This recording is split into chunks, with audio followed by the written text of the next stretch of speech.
You know when Raider Nation. It's time to connect. Leo, Jay, Nate, Jeff, right. Yeah, silver and black. The crew is insane. Breaking down the madness before you can blink. Another week, wow, another storyline. But the Raider connection keeps it all in line. From Vegas lights to the East Coast grind, we talk that truth, no filter, no rewind. Four voices strong, so buckle in tight. It's time to bring the nation to life tonight. This is the Raider Connection Show, where the silver and black stories flow. Leo, J, Nate, and Jeff on go, breaking every play down blow by blow. R-N-4-L, you already know. Welcome to the Raider Connection Show. Leo with the facts, breaking down the scene. Jay brings the fire, keeping takes real mean. Nate on the road with the vibe and the view. And Jeff swings heavy when the nation needs truth. Wins or losses, we show up proud. Raising Raider Nation, loud and loud. Hit that chat, pull up, don't wait. This is family, this is connection, this is fate. Silver shields up, the energy grows. Four voices united everywhere that it goes. Every first down, every heartbreak hit. Raider Nation stays locked, we don't quit. This is the Raider Connection Show, where the silver and black stories flow. Leo, J, Nate, and Jeff on go, breaking every play down blow by blow. R-N-4-L, that's how we roll. Welcome to the Raider Connection Show. So grab your drink, hit subscribe, let's ride. Raider Nation strong, we never divide. From kickoff to the final echo, you're tuned into the Raider Connection Show. Hey!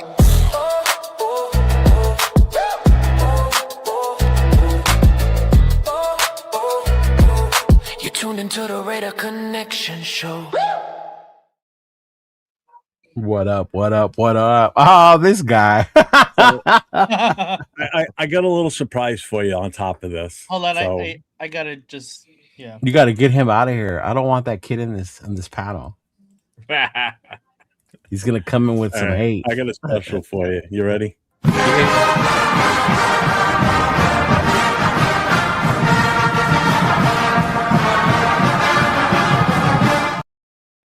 That was dope. That was dope. So, I couldn't let it go too long because I didn't want to get nailed for copyright. So I did look into it today. So I'm like, all right. So I'm just going to do this. Had to do it out of respect to Lou Holtz and you being a huge Notre Dame fan. Thank you, man. Appreciate that. This affected me a little bit too because remember I grew up in the '80s and everything back when Notre Dame was big and Lou Holtz was everywhere when it came to college football. Yeah. So I mean, I grew up in that era where Notre Dame was like hot shit back then. And obviously one of our greatest players ever to ever grace our presence in Raider Nation came from Notre Dame. So, So rest in peace to Lou Holtz and honor you, Leo, as a huge Notre Dame fan. So I was thinking of you today. So. Yeah, thanks, bro. Yeah, I grew up. That's how I started liking Notre Dame with Coach Holtz, Lou Holtz. That's why my hats always get the ones like this because they remind me of Coach Holtz. As everybody knows, we've got a special guest tonight. So I'm going to bring him in. So this is a guy that lives and breathes silver and black football. If you've been around Raiders YouTube or social media, chances are you've seen him, you've listened to him, you've heard his takes, his commitment to talking real Raiders football with the fan base. He's been building his own platform for years, giving Raider Nation a place to debate the future of the team, the direction of the silver and black. So let's give it up for Mr. none other than Raider Ben. Coach is wildin', bro. He said Wi-Fi Willie. I appreciate the warming introduction. Jeff, thanks for having me, man. With good Leo, Jay, Nate, up, man? Jeff. No problem, man. You guys, when Leo mentioned this last week, I'm like, oh hell yeah. He goes, what do you think about having Raider Ben? I'm like, fuck yeah, why not? Plus. Yeah, because I mean, I get out here and talk football with you guys, man. And I watch your shows all the time. You know that I'm always in your chats and everything. I equate you to like Afakasi. You two guys are super passionate about the team. and you take it to a different level sometimes. Like we all see how AR reacts to certain things, and you're that same way, that genuine part, you know. Yeah, I pride myself on wearing all my Raider emotions on my sleeve. I don't you hold do. nothing back. If there's one thing about me, man, regardless if you don't like to hear it or not, I'm always going to tell you my true opinion on the team. If I think the team sucks, I'm not going to tell you the team is good. I'm going to tell you the team sucks. You know what I mean? So pride myself on, just being real all the time. Don't sugarcoat shit. There's a lot of content creators on here, man, that sugarcoat shit for the nation and, make them get a little bit over optimistic. And that's when your feelings get left down. Sometimes you gotta leave the feelings at the door and just be real about the Raiders. And that's what I try to do. So, yep, absolutely. So let's see who we got with us in here tonight. We've got Money Chuck's in the building. James Firpo's here. Raiders. Armand's here. What's going on? Let's see. Urban Country Raider, what's up, man? How you doing? J-Ro's in the house. Bueno's in the house along with his fridge. Yeah, I saw Bueno this morning, man. Jet Li is here. What's up? Let's see where Bueno gets around, man. Coach is here. What's up, Coach? Alfredo's in the house. Let's see. Alon's here. What's up, Alon? Yeah, no, this is Wi-Fi Willie in the middle there. Yep, definitely him. I'm Wi-Fi Willie. Rorschach's in the house. Ja Raid is here. Raider Travis, what's up, my guy? What's up, Trav? Who else? Raiders 49ers Red Zone, what's up, man? Jerry's here. What's up, brother? Edgar Sosa. And all right. So I never. So let me ask you this so we can kick this thing off going here. Que pasa, Mufasa? Before we get into Raider talk, just anybody that doesn't know Raider Ben, we just do a little backstory on him basically real quick here. Just ask him a couple of questions. Where did Raider Ben start? Like, when did you start doing what you're doing with YouTube?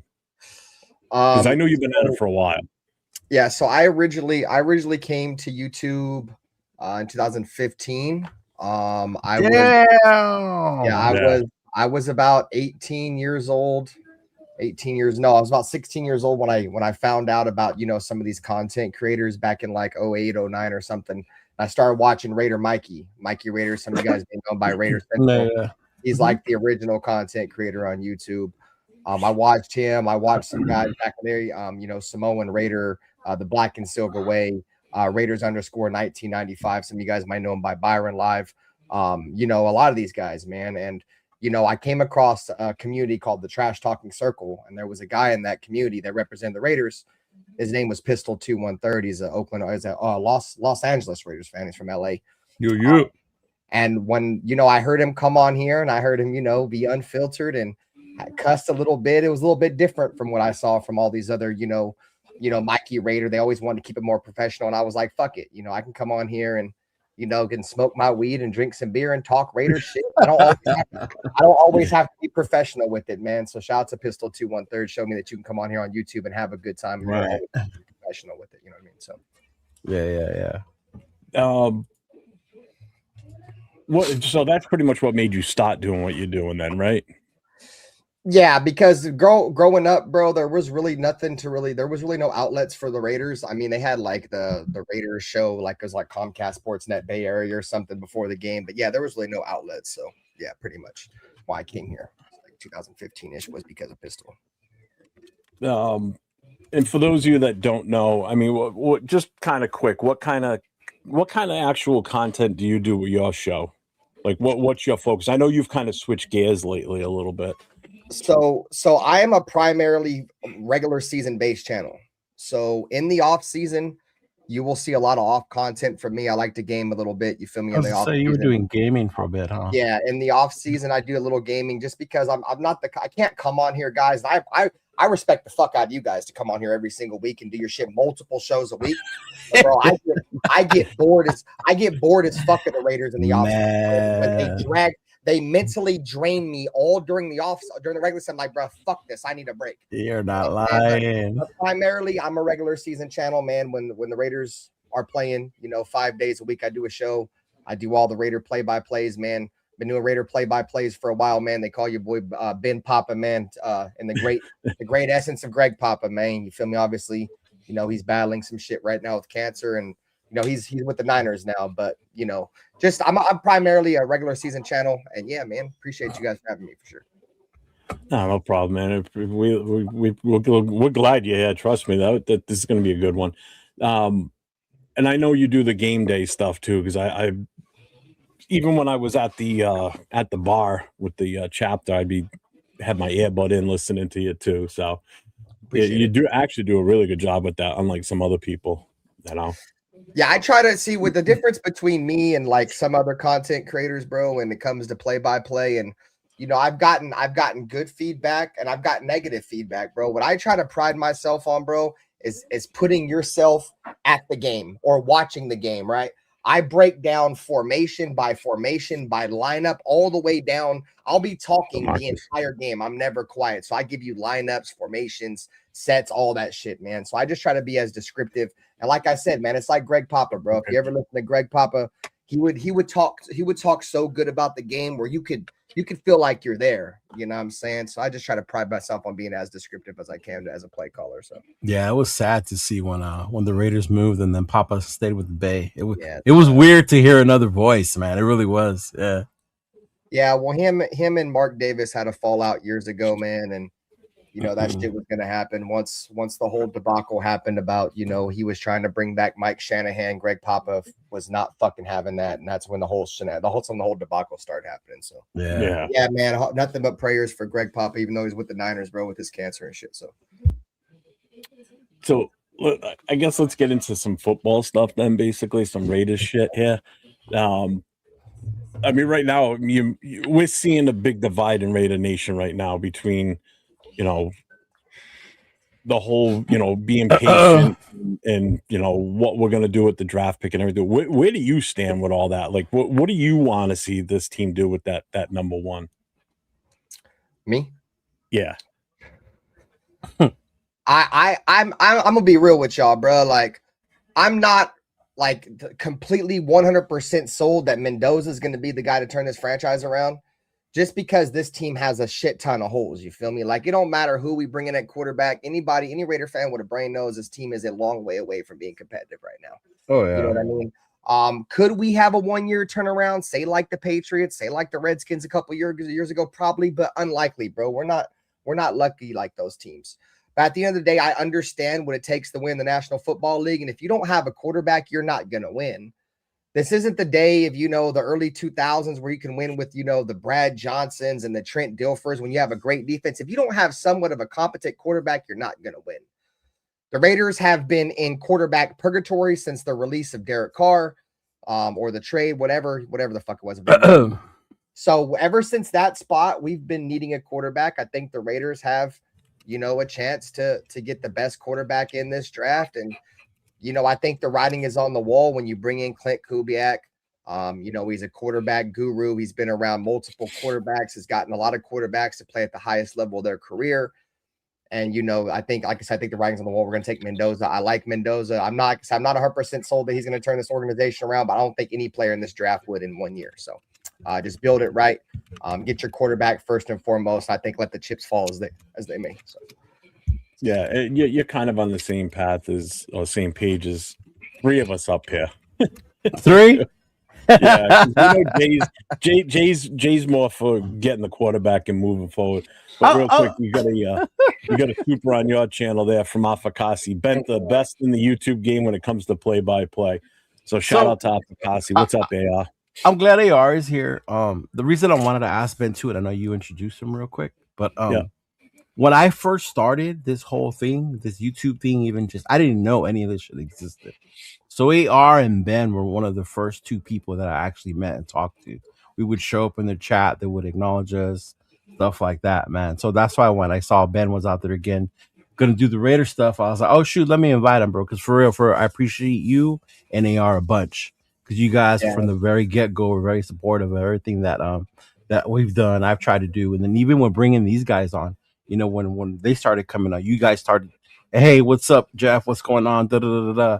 So it's just awesome to see that still still going on, that it doesn't matter. Yeah. That as long as we're Raider fans, and we might not always agree, our takes might be different, but at the end of the day, we're all cool with each other. You know what I mean? So yeah. Shout outs to you and to an AR brother for always being there. Yeah, well, see, I've always been a firm believer of, even like when I was first came back to doing like Raiders content about 4 years ago, because I did take a little hiatus. I just prided myself on, getting a band of brothers together and talk football. You feel me? Like a whole band of people. And it's I've gone through it's been leaps and bounds and shit of the people that's coming out of my life on YouTube, man. But no, man, you guys know me. You guys know me, bro. I support everybody who supports me, man. I think that's how it should be. You feel me?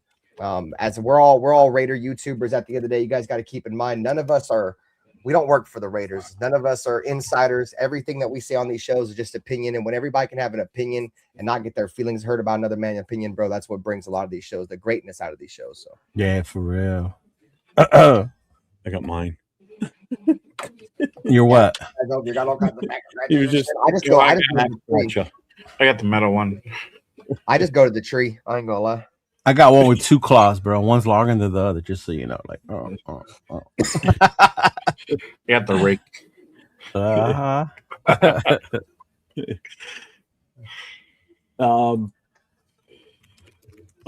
Let me ask you this then. What would you consider being how much success are you expecting out of this season right now? Based on obviously we have to base it on what we currently have with this roster, because we don't know what we're doing in free agency yet. We don't know what we're doing in the draft. Where are you expecting us to fall this season? Do you think we're gonna have a successful year, or wait and see? I had us at 4 to 7 wins, bro. 4 to 7? I saw you put that 4 to 7. That's a big range. Year one with Mendoza, I think it's going to be a lot like Derek Carr's.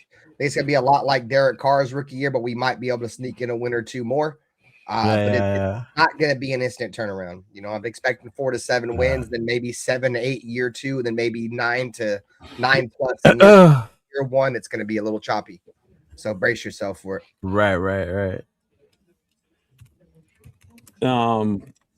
Appreciate you, Mondo.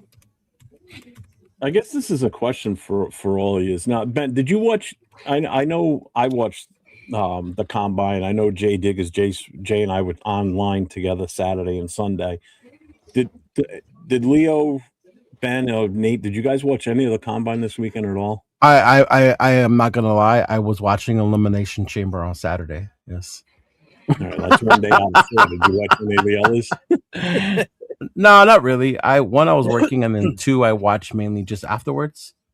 People throwing up like McShay, some people putting up videos. The one I did watch I could not miss was the generational running back out of Notre Dame, Mr. Jeremiah Love. I did watch him though. What's scary is he's gonna fuck around and go to Kansas City. I hope not, man. I hope somebody else. That's the worst case scenario for us as Raider fans, right? He's a fucking monster too, dude. And they have. And fucking Kansas City's got his they're trying to get his running back coach. Yeah. But other than that, I just saw highlights and stuff. Yeah, same here. Same here. I work on the weekend, so I wasn't able to watch it really. But I watched some highlights and stuff there, but I wasn't really in tune as I have been. You probably watched some condom players, huh? What the fuck does that mean? Yeah, the Trojans. Oh. Ben, did you get to watch any of it at all, or no? No, I seen the highlights. I seen Sonny Styles go crazy.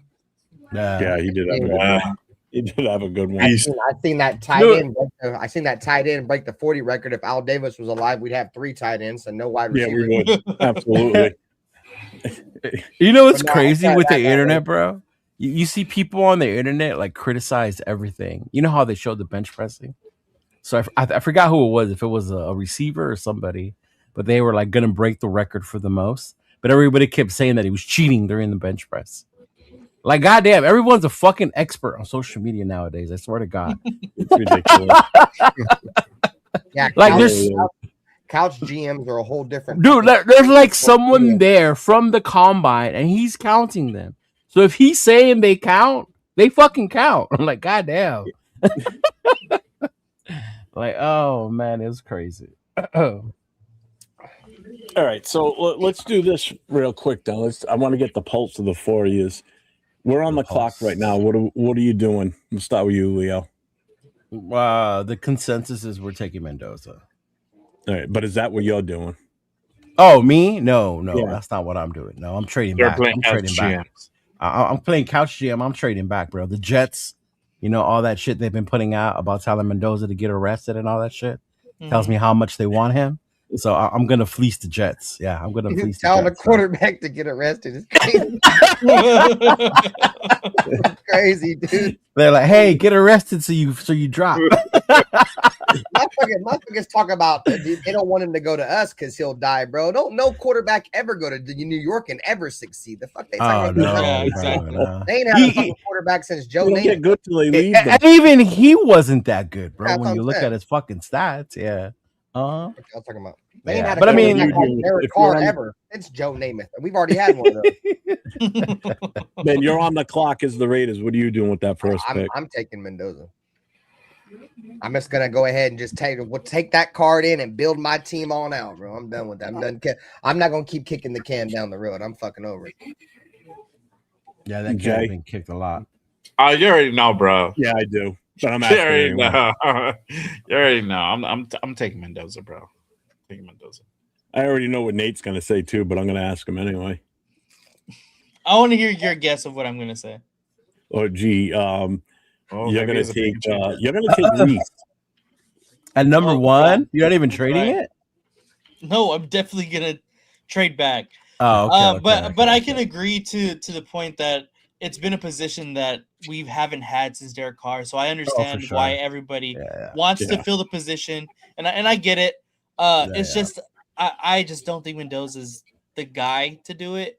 But like I've been saying this whole time, this whole coaching carousel, I think with Clint Kubiak, we'll get the best out of Mendoza. But Yeah. again, if it was my choice, I'd trade back. Yeah.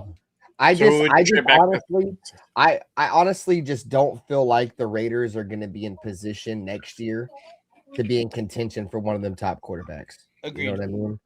I don't and know. if they're not- Four wins will put us there. Yeah, I mean, I Yeah. mean, I guess you're right, but Yeah. still, I just feel like at this point, it's like, do we really want to go through another shitty ass season? You know, No, what I mean? get that part. Yeah, Possibly yeah. have it. 4 wins in the Jets first round pick next year could get us right back in there. That's what I'm saying. If we take back. Yeah, and just to clear, I don't think so much that it's that I don't think I think Mendoza's a bust because I don't think he's gonna be. No. To me, it's just the value of what we can get for that first round pick because it's such a quarterback empty draft this year that there's only one dude, and if you really want that dude, then send me your fucking draft, your future for that. So let me ask you this question then. So what would you ask for that number 1 overall pick from the Jets? A first this year and a first next year. Yeah. Mm-hmm. I think I they want would do the that. 2 first. Yeah. If See, I the wouldn't do Raiders the take the 2 first year- this year because I really would. want one next year as well. Bro, You know what I gotta mean?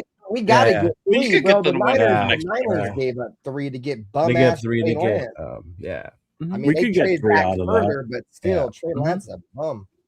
Because we would I swap, could see so we go to 2, and then we At can get least- what? There's This and get year, their next year, and the 16. second. Yeah, That's this at year, least. next year, and at least the second. Yeah. Yeah. I would do something Second like this that. year. Yeah.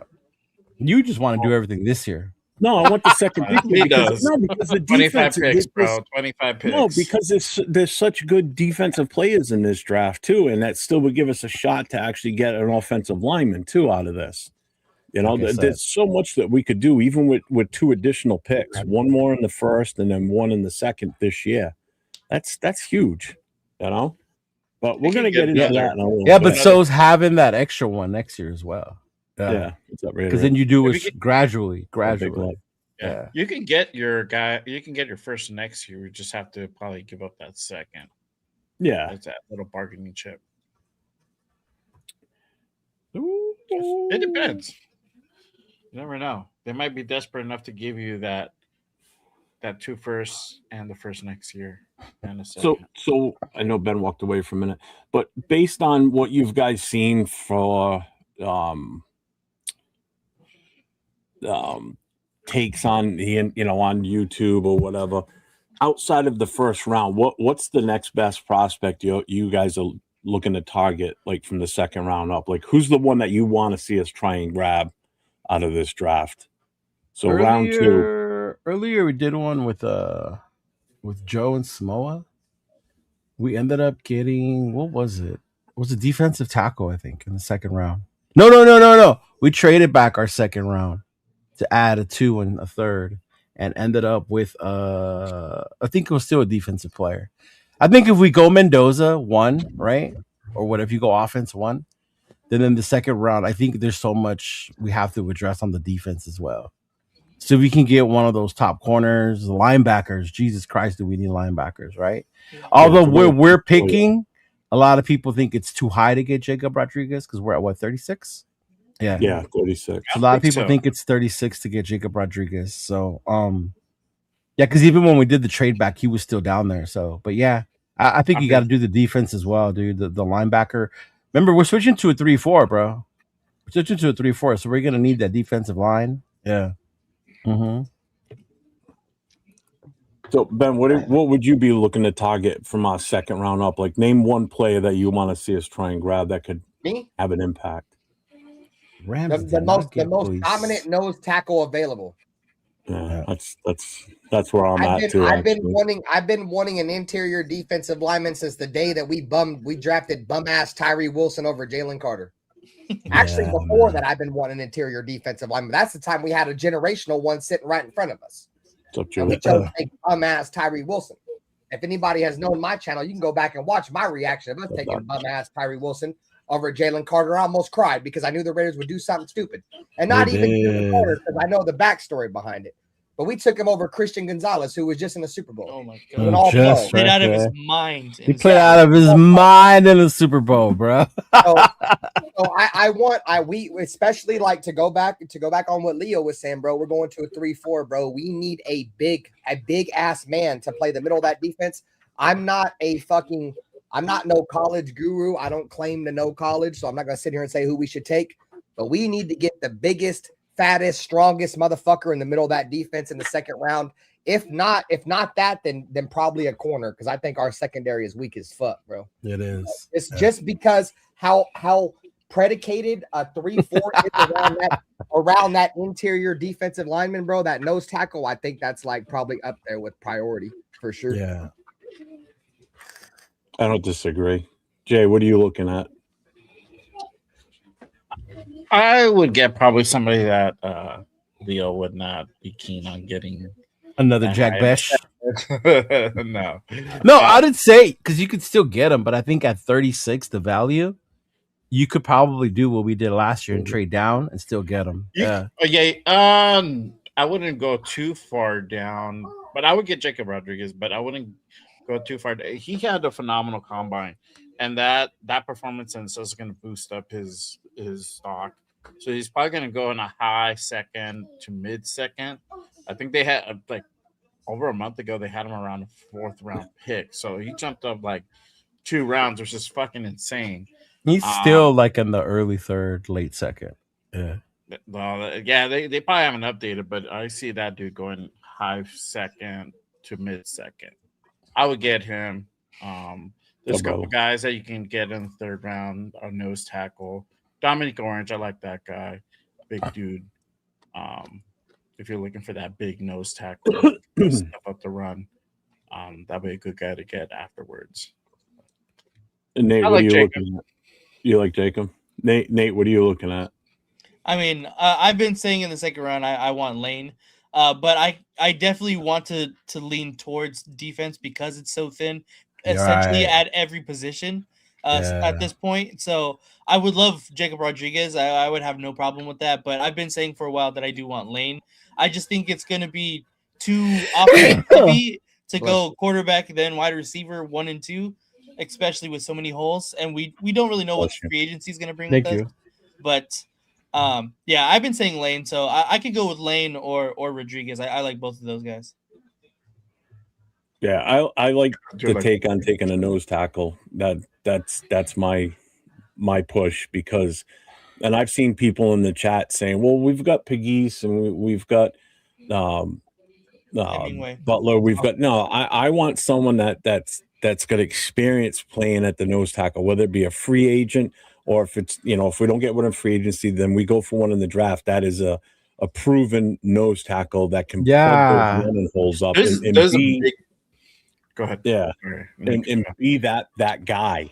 We can't be dealing with a guy that's never played it before that's already on our roster. That's a project. That's not what I want to walk into. I want someone that knows what they're doing. What were you gonna say, Jay? I was gonna say there's a big difference between like a guy that we got in like in the 6th round to a drafting guy like in the 2nd and 3rd. It's a big difference in talent. Is there though? I mean, Tyree was drafted in the 1st, and he's like a 10th round talent. That's an anomaly, bro. That is not an anomaly. That's what happens when you pay attention to measurables. I've been calling Tyree Wilson the Alex Leatherwood of the defensive line for many years. So we got another super chat from Mafakasi.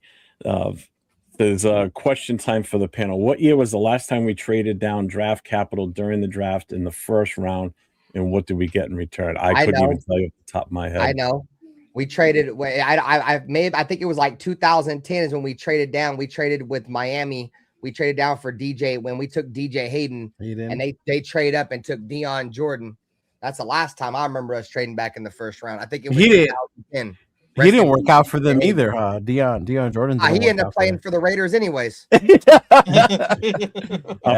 said you're right. Yeah. There was a lot of hype behind Deion Jordan. I remember that. There was a lot of hype behind him. And we got nothing. I appreciate you, my brother.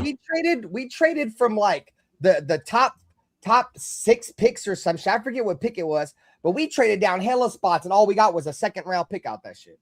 Mm-hmm. And we traded down hella spots. And I can't even tell you who we used for that 2nd rounder. No thirds, no nothing. Yeah. Just real quick, make sure everybody, all 5 of us up here are streaming to our appropriate channels. So make sure you guys hit each channel. Some of our channels are inappropriate, but yes.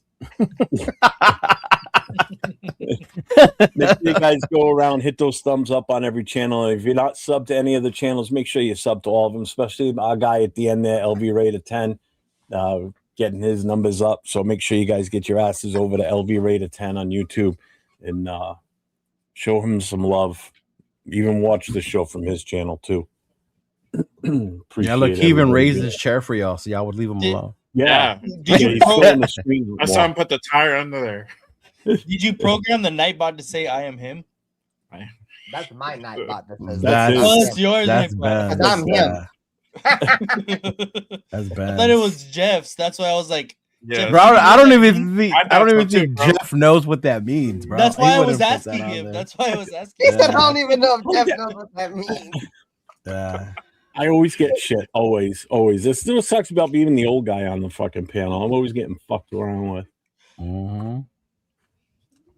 No, like yesterday, a lot of the movie noises you were using yesterday. I don't think too many people knew what they were because those movies are like back from our days, Jeff.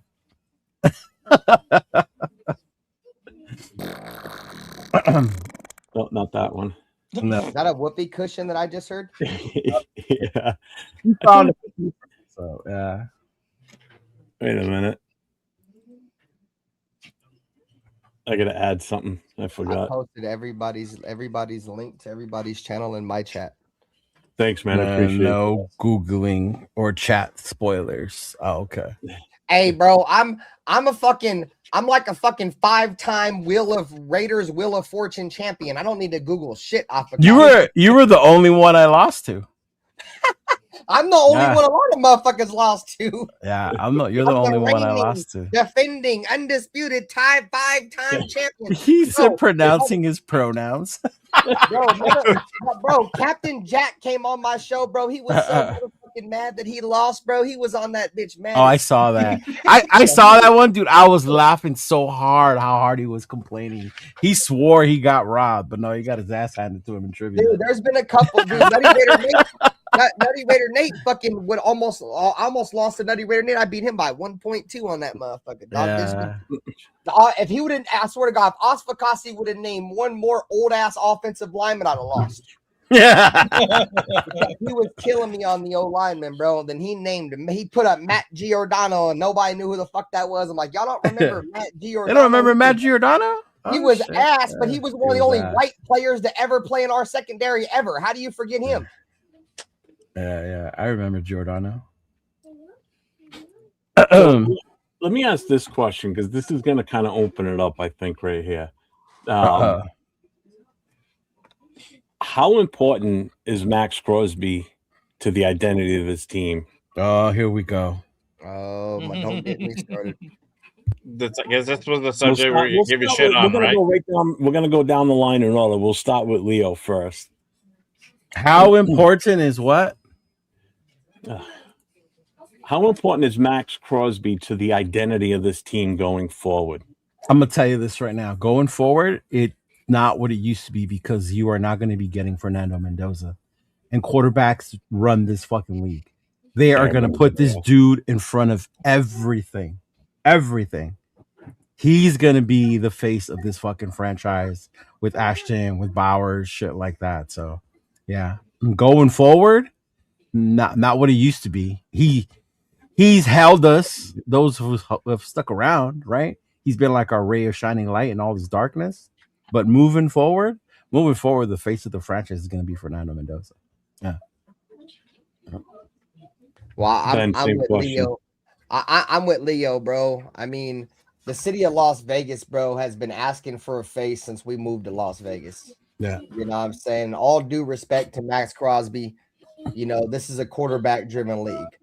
I made that the reason why I thought the Raiders would have took Shedeur Sanders. If we would have took him in the first round, even though I thought he wasn't worthy of a first-round pick, if we did, it's because they wanted to have somebody. They want to have somebody to put on a billboard to help sell tickets to get Raider fans to come in that building. Some kind of excitement. And I think, you know, that's the Raiders are sold, bro. They're going to take Mendoza. And that's where we're pretty much at right now, bro. So no, Maxx Crosby will not be the franchise, will not be the face no more, just because he's getting up there in age. And the Raiders, this is the quarterbacks is who run the face of the franchises now. So right. Or definitely not. Jay? I agree with Leo. I think that it's probably going to be Mendoza. You know, this is kind of the type of league that we're in. You know, to be honest with you, right? Yeah. You know, I love Max, bro. I mean, too. You guys know that I have Max. Yeah, everything. Exactly. It's like my love is there, bro. But it's just being real, dog. It's just kind of how it is. Nate? I could agree with what you guys are saying as far as this is a quarterback-driven league. I completely understand that, but I don't. It feels weird to have Fernando Mendoza to be the face of the Raiders. It does. It doesn't. I get it. It doesn't sit right with me. It just doesn't. I like it a little bit. Yeah. I don't think he will ever become that face of the franchise. How we, picture people as face of the franchises. To me, right now, it would probably be either Brock Bowers or Ashton Genty, and I think those two guys, even going forward, are going to be a bigger focal point as far as franchise and advertising and things like that, rather than Fernando Mendoza. Of course, this year and then the next year when he does eventually come in, he definitely will be a part of that. But I think the people that would embody, the organization more would be Genty and Bowers, and Maxx Crosby has been that guy for the the past couple of years. I love Maxx Crosby. I think he's a Raider through and through. But I don't know if Mendoza is going to be, he is, bro. Undeniable, he is. Undeniable, organizational face. I just don't see that. Look, Nate, we're gonna drive because you know how we drive in from LA. We're gonna drive in. Yeah. And that billboard that we used to see the compete one? The compete one, it's gonna be Mendoza like this. Oh no, I can already see that, and I don't deny it at all for this next coming year. Yeah, 1,000%, he's gonna be everywhere, 1,000%. Bro. But I just don't see his personality being the face of the Raiders. Like that just doesn't it doesn't mesh to me. I feel like his personality is what the Raiders need in Vegas, bro. When the Raiders moved to Vegas, My biggest knock on them moving to Vegas, bro, is you're putting a bunch of young millionaires in the city of sin. Mm-hmm. You know what I'm saying? I can see that too. And I thought Derek Carr, when we took I'm like, Derek Carr is the perfect quarterback for this team in Vegas. He's going to be able to keep these guys grounded to where they're not out there doing a bunch of dumb shit. Right. You know what I'm saying? Unfortunately, you know, we had the rug shit. I'm not going to get too much into that. I've always said if Gruden don't get fired, that rug shit don't happen. Or if he doesn't resign, that shit don't happen. He keeps the team in check. Rugs don't do that.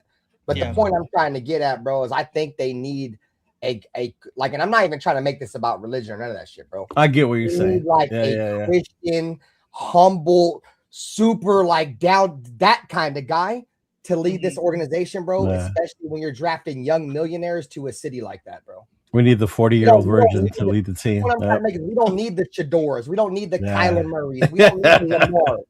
We don't need those kind of quarterbacks, bro. And I'm not saying talent-wise, but we need the next Tom Brady, the next Peyton Manning mindset type quarterback, bro. And I think that's the mind he has. I don't know if he'll ever be that, but just where his mind's at with the game of football, I think he's on that same level coming out of college as those guys. So, and I get what you're saying. I get what you're all saying. And if you were to go back years ago and throw him, you know what I mean? He just doesn't fit that traditional mold, is I think what Leo's kind of getting at. You know, that you always think of the Raiders as like that rough and tough, you know. This is gone. This is no more. The Thug Raiders are no more.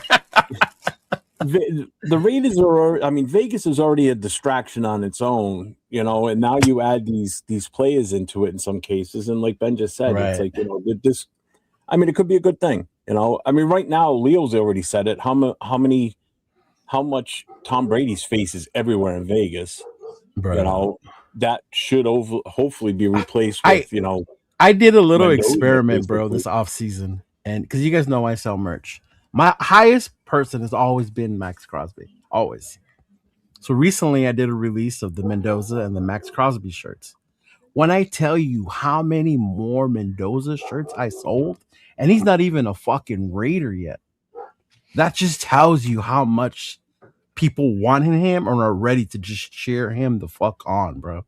Like, it was insane. I had never sold more shirts of anyone other than Max, and Mendoza is the first one. And we haven't even really drafted him yet. Well, I think the Raiders are just excited to have something to look forward to. Yeah. Because even if Mendoza don't work in year one, you're gonna know he's a young quarterback. Yeah. On top of the fact that we got a young coach and they're gonna learn from that, bro. Yeah. The last time the Raiders tried this with Derek and he was a second round pick, it turned out pretty well for us. It took 3 years, you know, and unfortunately Derek Carr broke his fucking leg.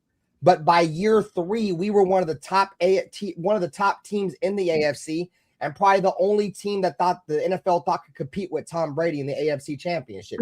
Yeah, you know, so we have to. If you're guaranteed to miss every shot you don't take, and if the Raiders don't continue to not take a shot at quarterback, we're gonna miss every fucking time. Yeah. And that's pretty much what Afakasi says too. When I've talked to him about the whole, you know, Mendoza thing, he says he basically, not so many words, but same thing that you just said. We've only taken 2 quarterbacks in the first round in the history of our franchise, and we wonder why we don't have a quarterback. No, we've taken Marinovich and motherfucking Jamarcus Russell. Yeah, not only that, but even the planning, the moving on from Derek Carr, the way they did it, there was no plan. Yeah, there was no plan, and we've been stuck with the no plan since. Bro, I've been one of the biggest fucking criticizers of Derek Carr for years. Yeah. But I guarantee you, if you would have told me the Raiders were going to get rid of him for Jimmy Garoppolo, I'd have said, fuck you. And then right? And then the year after, we were going to have to deal with Gardner Minshew, and I said, fuck you twice. Double fuck you twice. Yeah, fuck you twice. Yeah. You know, but unfortunately, that's the hand that was dealt to us. Yeah. You know, I'm watching the chat. And then we finished it up with Gino, dog. Yeah. As much as I want to hate Gino and as much as I want to hate Pete Carroll, it may be in a blessing disguise that we had those cocksuckers because we got the number 1 overall. Number 1 pick. We have a franchise quarterback sitting in front of us. Yeah. You know what I mean? So, Mm-hmm. I'm watching the chat. I think it's in Ben's chat. I'm watching Anthony and. Oh no, they're fighting. I see them. It's an arse. Yeah, they're Just fighting going about back Maxx and forth Crosby. on the whole Max thing. I love it. Anthony loves Max, bro, but he's mad at him, and I understand I- him though. Yeah. Yeah, shout out to AP, man. He came out to the hotel in LA, bro. It's great times. Him and Willie Wayne. It was me. He doesn't make them big enough. Afakasi Raider. I do now. From Australia. It was me, Afakasi Raider, Anthony Provencio, Willie Wayne, my wife, and Willie Wayne's wife, bro. We had a great time. Shit was dope. And we got stuck in the fucking elevator. Dude, that was one of the that video was awesome. I got stuck in the fucking elevator with fucking an Australian fuck name, fucking Afakasi Raider. It's your fucking fault, Afakasi, you son of a bitch. I love you, dude. What's up, guys? You were trying to keep him here longer. He ended up staying here longer any fucking way. Right? He couldn't get enough of it. He's like, man, fuck that. I'm staying here. Yeah, bro. That shit was dope, though. That shit was dope. We got to do the last game with him, so that was awesome. And then I bumped shoulders with Nate at the game. That shit was cool as fuck. Yeah.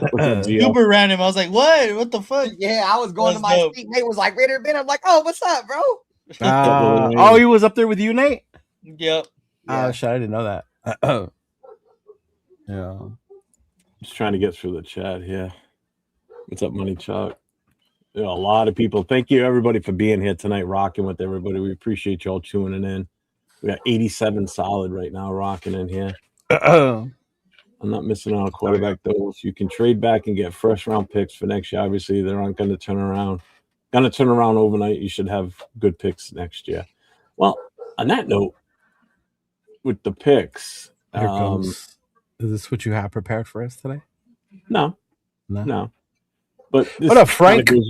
With the free agency, how aggressive should the Raiders be in free agency? Let's start with you, Leo. Aggressive but smart. Remember, I think we talked about it a little bit yesterday, right, Jeff? Like, what happens if we don't get Lindenbaum? Like, is it, oh my God, the world is over? Like, no, there are other centers out there, probably for half the price. Do you want the best one? Yeah, you want the best one. You want Lindenbaum. He's young. He's the future. Everything you hear about him is good, right? But you also can't be like we were last year with the 1-year deals, right? Like, oh, we're going to take a chance on this dude. Like, know who you're going to want. Like, if you're telling us that you want people who are football players, then go sign and bring football players to us, right? If I go out there and we end up with George Pickens, I'm going to be like, what the fuck? What's up, Tram City? You know? So that's what be aggressive but be smart about it because we need bodies. We talked about it yesterday. We only have 10 picks. But I mean, this is how you're going to build your roster through free agency, through the draft. So be smart about it as well, man. Yeah. Chat, chime in on how aggressive you think we should be. Not necessarily who we need to go after, whatever. Like, kind of like how Leo just answered. Ben, what's your take on that? I think the Raiders they're going to have to spend money regardless because we have to hit a floor, right? I agree with what Leo said. If the Raiders don't get Lindenbaum, I don't think they need to panic. I like the dude from the Buffalo Bills. I've been telling everybody though, bro. I'm a huge fan of Elijah Vera Tucker, dog. And I've been saying if we can't get motherfucking Lindenbaum, I'd slide Jackson Powers Johnson ass right back over to center and plug Elijah Vera Tucker in at guard, and we'd be straight. You know what I'm saying? And I don't know about y'all. I'm not completely out on DJ Glaze. I'll bring in competition to compete with DJ Glaze because I think coaching goes a long way with our offensive line. I think our offensive line had the worst coach in the league. There's not a lot of guys out there that I want to go heavy on. We have a lot of guys in house we got to keep. I think first and foremost we need to give Eric Stokes his money. We can't let Eric Stokes walk. He's the only corner we got. I think that's starting caliber on our team right now. Outside of that, bro, I look at some free agents that are on the market, like Alec Pierce. Like, I would love to bring in a number one wide receiver. I think Alec Pierce is going to demand a lot of money, and he might be one of those players that the Raiders can use because we're going to have to hit that salary cap floor. So we're going to have to spend money. I would like Alec Pierce. Outside of that, bro, I would love to bring in Kenneth Walker. I think he's going to demand a lot of money. Really? Yeah, because I would love a 1-2 punch with him and Genty under a Kubiak scheme. And then I think the only dudes I really like, bro, is I want Lindenbaum, I want Rashid Shaheed, and I want Elijah Vera Tucker. those are only dudes I got my eye on because I honestly don't think Linderbaum's coming here, especially because the Ravens already said they're going to give him a market-setting offer. Oh, and they made that shit public too. Yeah, I think it's smart. He ain't signed it yet because I think the Raiders will be like, "Well, I'll set you a market-setting offer higher than them." Be aggressive, be smart. Don't go out there and overpay. I don't think there's a lot of guys out there worthy to overpay. I would probably give out just a slight nab at overpaying just because we could use a wide receiver one, but outside of that, and Linderbaum. So the new number's 301 million, but we have 85. Yeah. We have 85 available. Okay. And just keep this in mind, guys. One last thing. Teams aren't built through free agency, bro. No. Through the draft. Yeah. No, we just acquire a few pieces. If you look at the guys that I mentioned, bro, I'm only interested in young free agents, bro. Linderbaum's young, Barrett Tucker's young. I like Lloyd, the linebacker. Lloyd. Yeah. Devin Lloyd. I like Devin Lloyd. You know what I mean? And the Raiders, especially if we switch to a 3-4, we're gonna need some linebackers. So I wouldn't be Matt Milano's out there too. Yeah. Jay, what about you? Should we be aggressive in free agency? Aggressive. Yeah, no, I'm the same. Aggressive. Yeah. Gotta be progressive but smart. I think the one that you're gonna go aggressive on is Tyler Linderbaum, right? But this is the thing, and to Ben's point, if you don't get him, we still have a fucking center. Yeah, it's not like we got to go ahead and try to take a couple of swings, but if we can't make it happen, it's not the end all be all. Plus, there's other guys out there. I think on this free agency, there's a good market for O linemen. We got McGovern out there. What's his name is back out there? The guy we wanted last year. He got cut by the Chargers today. Mekhi Becton. Oh, he got released? He got released. Yes. Oh, wow. Yeah. So there you go. See? So I think like this free agency class for linemen, it's probably one of the better ones in a few years. So I would definitely go ahead and pick up a couple of guys. It honestly just depends on whether you really want to go ahead and really upgrade that right tackle. If you just want to go ahead and either push plays up to guard, or you want to go ahead and kind of keep them back and kind of figure things out and keep refining his craft. Maybe he comes back the following year, but you at least have him in that depth piece with already some game experience, which is like huge. So there's some questions there, but you can go either way. I don't think you go wrong about it because you can still keep him there. And now with Denson here, he might improve. You don't know, but obviously I think linebackers. Oh my God, linebackers! There's a lot of dudes coming out, a lot of dudes being released. Good dudes. I have to kind of go through it more, make sure that there's no kind of injuries out there. I was looking at it. There's a few guys that came out. Giants are releasing Bobby. Okereke. Hard to say his name. How do you say his name? Bobby Okereke. Bobby Okereke. Bobby O. Yeah, Devin Lloyd's out there. I mean, I like Devin Lloyd. I would like to go ahead and get a guy. Calavion Chazon's out there. Yeah, Chazon. I don't think he leaves Vrabel though. I doubt it. Tariq Woolen's going to be out there. I think it would be us or he stays, just because he would come back with Robbie and work with him. Nate, what about you? Yeah, I have my eye on a couple of guys. I think one of the guys that you guys haven't said yet is Jalen Phillips, and I really like Jalen Phillips. Yeah, from Miami, he's solid, and he fits that. But he gets injured. Exactly. Yeah, that is the only thing, of course. But he had a really good rest of the year when he got traded to Philadelphia. Obviously, I can't count on him for that. I like Elijah Vera Tucker, and he's got an injury history too. So I like Elijah Vera Tucker as well. SC guy. Obviously, I'm a little biased, but yeah. And then Rick Woolen was another guy that I really wish to bring over here because again, we're very, very thin at the cornerback position. And yeah, Rick Woolen and Eric Stokes would be nice if we can keep Eric Stokes and bring in Rick. That'd be nice. Exactly. But yeah, those are the main guys that I was looking at right now. Obviously, it'd be nice to get like a Hendrickson, a Trey Hendrickson, but that's too much money, I think, for us, for no reason. Or if I ain't gonna say. I was about to say, well, if the Raiders get rid of Maxx Crosby, we got some money to pay Trey Hendrickson, boy. There you go. Push the dude out the door, the back door. Hendrick's only 2 years removed from being all fucking defensive player of the year. So. Yep. Nahshon Wright, I really like Nahshon Wright from the Chicago Bears. I think I like that safety, Kobe Bryant, too, from the Kobe Bryant's gonna be nice too. Yeah, he'd be a nice pickup. He's got some familiarity there. I still can't say that word right on somebody else's show, but yeah, that guy from Seattle has some continuity there with Kubiak. So there's a lot of interesting guys out there. Like there's a lot. I'd love to bring Khalil back. Khalil Mack hates the Raiders. He's never coming back. And Jason Marshall, that's another guy I would bring back, bro. We need a slot corner. I would bring back Amik Robertson in a fucking heartbeat. 1,000%.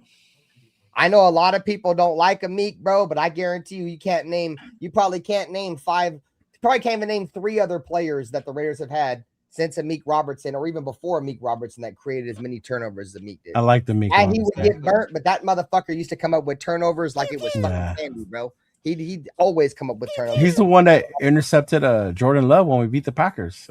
Yeah. He had that game-sealing interception. Yeah, I love Amik Robertson, bro. Yeah, me too. Honestly, looking through he plays big for sure. Oh yeah, he does. Looking through the top 100 free agents, like there's a lot of good names on here that would be definitely worth taking another look at. Yeah. Like a lot more than the top guys, but if you dig deeper, bro, like Jaquan Brisker. Yes, bro, that's what I'm saying. He's a beast. That's bro. nice. You know what I'm saying? Like there's a lot of guys down here, bro.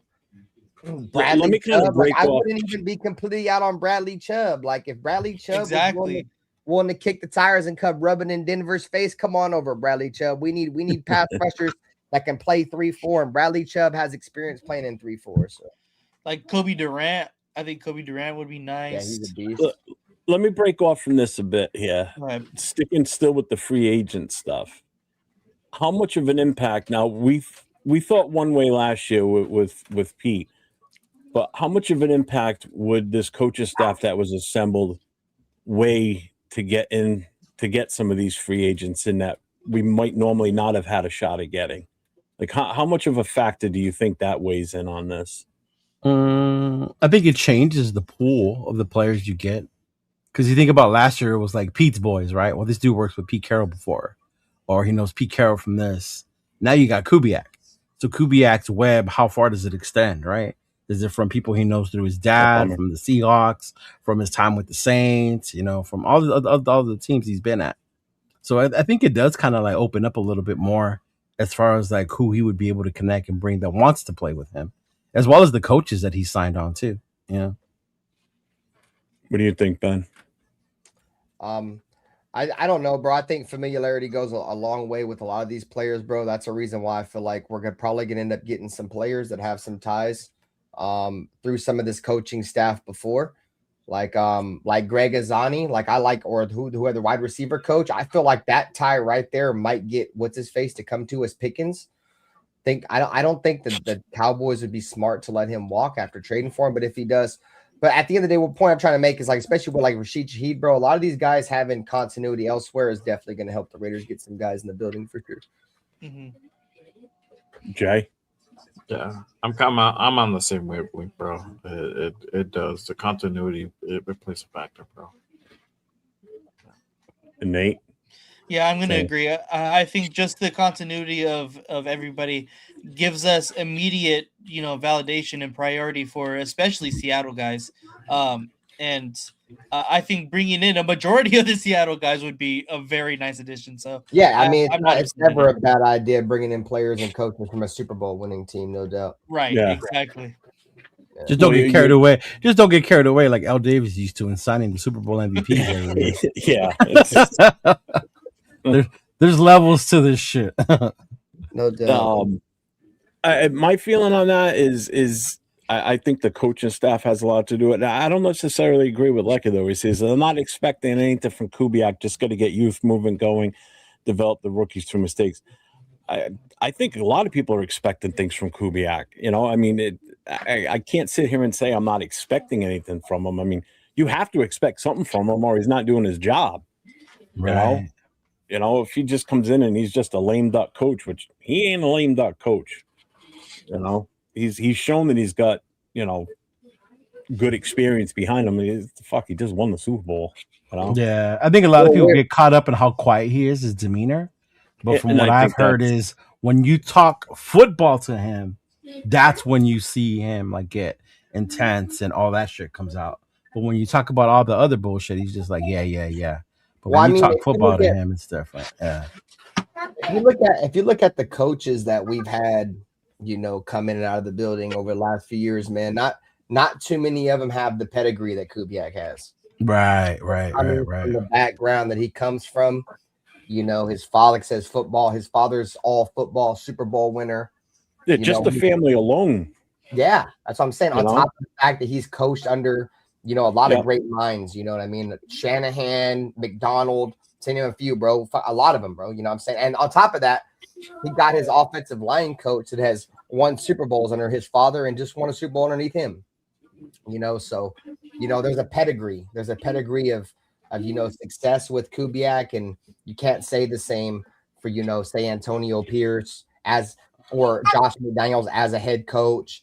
You know what I'm saying? Keep going back. We can name more coaches that don't have the pedigree, except maybe John Gruden, you know, and Jack Del Rio. But the rest of these coaches we've all had come in first-time head coaches, dudes that never did it anywhere else, who want to give dudes a second chance type shit and don't work out. So it's good to see the Raiders actually go out and get somebody who knows football and has a football pedigree to lead the Raiders forward, because we all know Mark Davis don't know shit about football.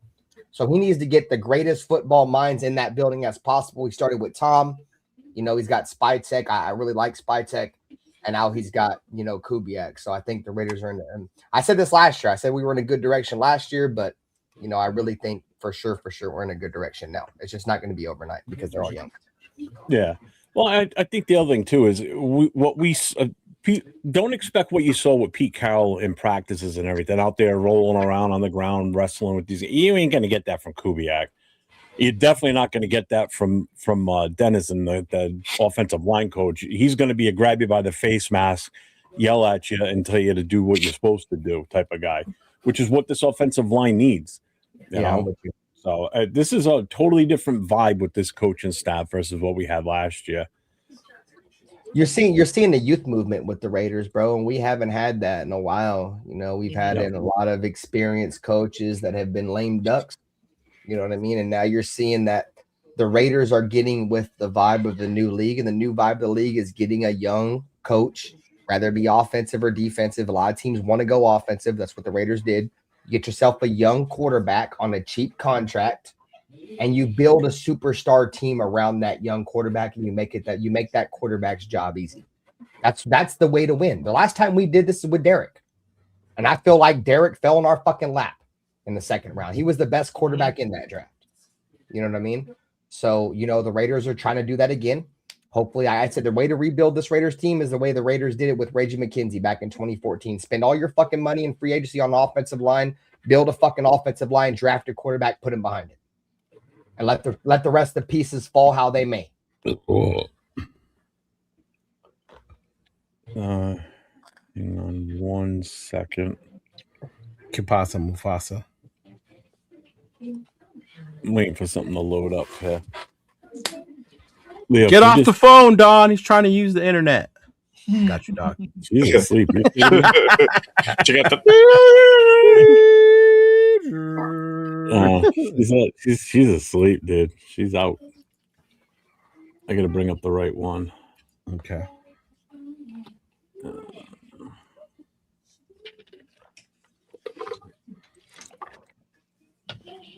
You want to just look at the chat for me, Leo, while I'm doing this? Make sure I don't remember. Sure. Where did you leave off? Damn, all the way up here. For real, huh? I'm just I know. It's like super. There's nothing highlighted. Not really. I just hope Kubiak doesn't get fired. If they go 0-17, he needs time right. That should crazy. that shouldn't happen though, either way. Shit, we're talking about a rookie coach with the rookie quarterback. Like, I don't even like that bad juju. That's bad juju. Yeah, big Lexa, we gonna win the West. We gonna win the West. That's hard, completely man. Two fucking opposite sides of the spectrum. Opposite ends, right? Right? Yeah, players call Kubiak the silent killer. Yeah, they do. Yeah, they do. All right, I think I got the right one now. You got it? All right, No. It's still loading, but I think I got the right one this time. He said 100% players are going to want to come because of our new coaching staff, but we have to be smart about it. That's true, man. We always got to be smart about it, especially when you're bringing someone to Vegas. Yeah. You don't want somebody to fall asleep at a drive-thru and have their car tilting like that, huh, Nate? We don't want that shit to happen again. You're talking about Snowden? Snowden. Remember Snowden? Yeah. Didn't Khalil Mack fall asleep in a drive-thru? One of our players fell asleep in a drive-thru for sure, bro. Was it Khalil? All these motherfuckers did. I forget. Man, no, I think it was Darren McFadden, bro. After he played for the Raiders, like after he was retired, this motherfucker fell asleep in the drive-thru. Really? Yeah, and his car was still in drive or some shit. See, that's crazy, bro. Yeah, it wasn't Mac. I think it was Darren McFadden. Hey, not Mac. Never. Nate Hobbs got that fucking speeding ticket in Vegas. So Nate Hobbs got like 2 speeding tickets in Vegas, going like over 100 miles an hour. Hummer says, I think Mark learned a lot from the WNBA team. He learned to step back and let the pros do what pros do. So he just signs the fat checks and is trying to get. Hey, he's staying out of it. I see less Mark in the news than I see Tom Brady. I see Tom Brady more than I see Mark. True. Yeah, he's been quiet lately, bro. Yeah, I don't think Mark Davis. I don't think his detriment is his business knowledge. I think he knows all about the business. I just think he's wanted to be too much like his father. You know, he wanted to be the judge, jury, and executioner for the Raiders, even though he don't know shit about football. I think he can't be all that. Yeah, I think the fact that you've seen him when Kubiak was in his press conference, you guys seen him. He was sitting in the crowd for the first time in any coach he's ever introduced. He wasn't up on the podium with them. And I like that. Yeah, me too. I think that goes a long way with what we're going to be, because he just needs to takes a step back. You don't know about football, bro, and that's fine. You don't have to. You don't have to. Make money. Make money. That's all we need you to do. All right. So are we ready? Yeah. Play a little game. This is something that I saw on Facebook today, and I'm like, oh, this is going to work. Dame Stadium. Doesn't matter. It's close enough. So we're gonna. Oh my God! The Maxx Crosby trade game. Boo. Okay. I say no to all of them. I say yes to damn near everything. So game over. Is this Josh's? Pay attention. Shut up.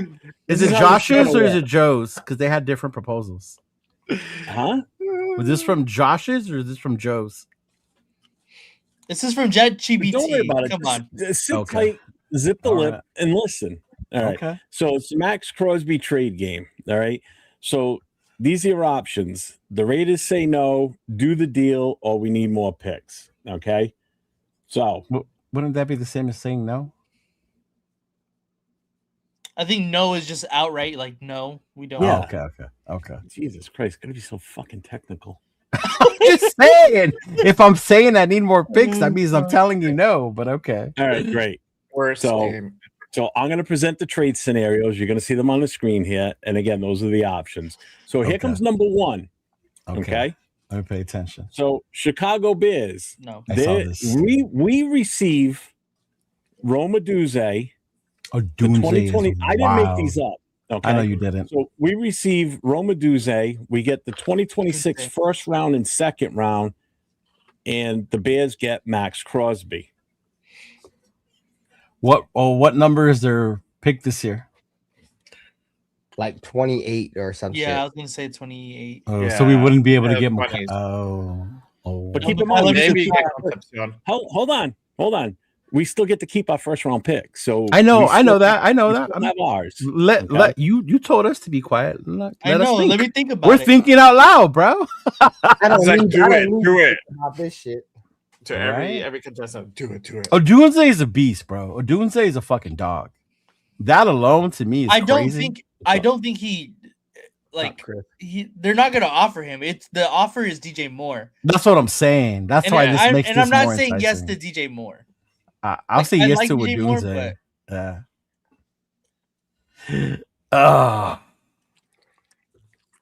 And you still got Odunze on a rookie contract. Exactly. Whoa. You're jumping ahead, No, bro. I don't worry. Yeah. You're fucked up.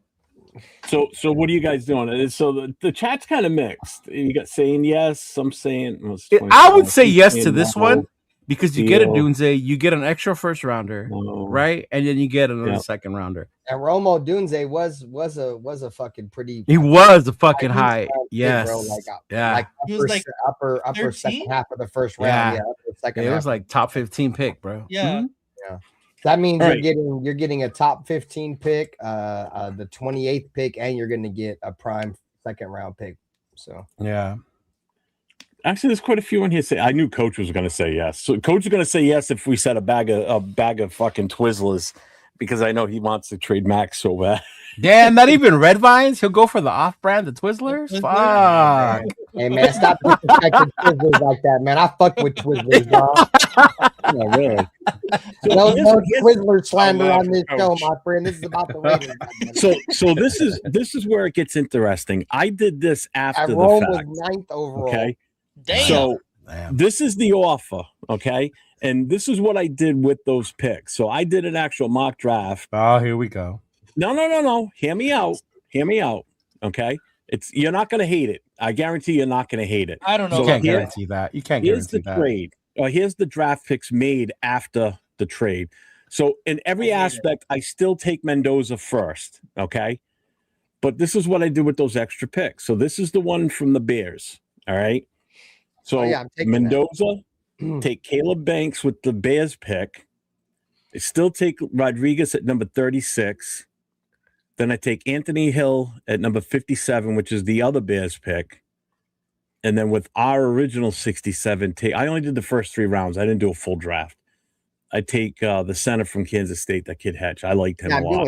I'm doing that. I'm not even thinking twice about Yeah. it. Dude. That's not we have bad. so we got Fernando Mendoza, Romo And Romo Caleb Yeah. Banks, Jacob Rodriguez, Anthony Hill, Sam Heck, just for Max. You know Well, what for I'm saying? Max, you get a Dunze, Caleb Rogers, Anthony And we Hill. have a second round pick next year. Oh no, that was this year. My bad. That's No, that was was just this this year. year. Yeah, That was this year. that's 57. Yeah. Yeah, Yeah, I would I don't know still about say the yes. mock draft. I think the picks, the potential of the picks for sure. Right. I would say yes to this, but again, I don't think Roma Dunze in any world. Well, would this get is offered. you have to keep. This is just saying if he was part of the trade. This Right, is just right. to give you Yeah, an idea of I would what rather we do could that than DJ Moore. Yeah, exactly. Yeah, I know. exactly. Everybody That makes in way fucking more the fucking world would sense, rather bro. do that shit. Yeah, Again, the 1,000%. main reason I did this is it at least gives you an idea as to what we could turn those picks potentially. It doesn't mean it's exactly going to be what I picked. It's just that that's what was there when it came time to pick. And I went with the BPA as much as I could. And Nathan does not like your projection. Yeah. I don't know about your picks. Yeah. I told you, best player available. That's what was there. You know, I went a little bit higher for Rodriguez at that point. I was about to say Rodriguez was the best player available. Yeah. He was still in the second round on that, and but Yeah, not but he that, wasn't not at best. 36. He Not was at like at 36. the tail end of the round too. Him and Yeah. Anthony I like together Hill. would be sick, Yeah. though. That would I be like Hill nasty. too. Yeah. Well, That I would be looked at it nasty. this way.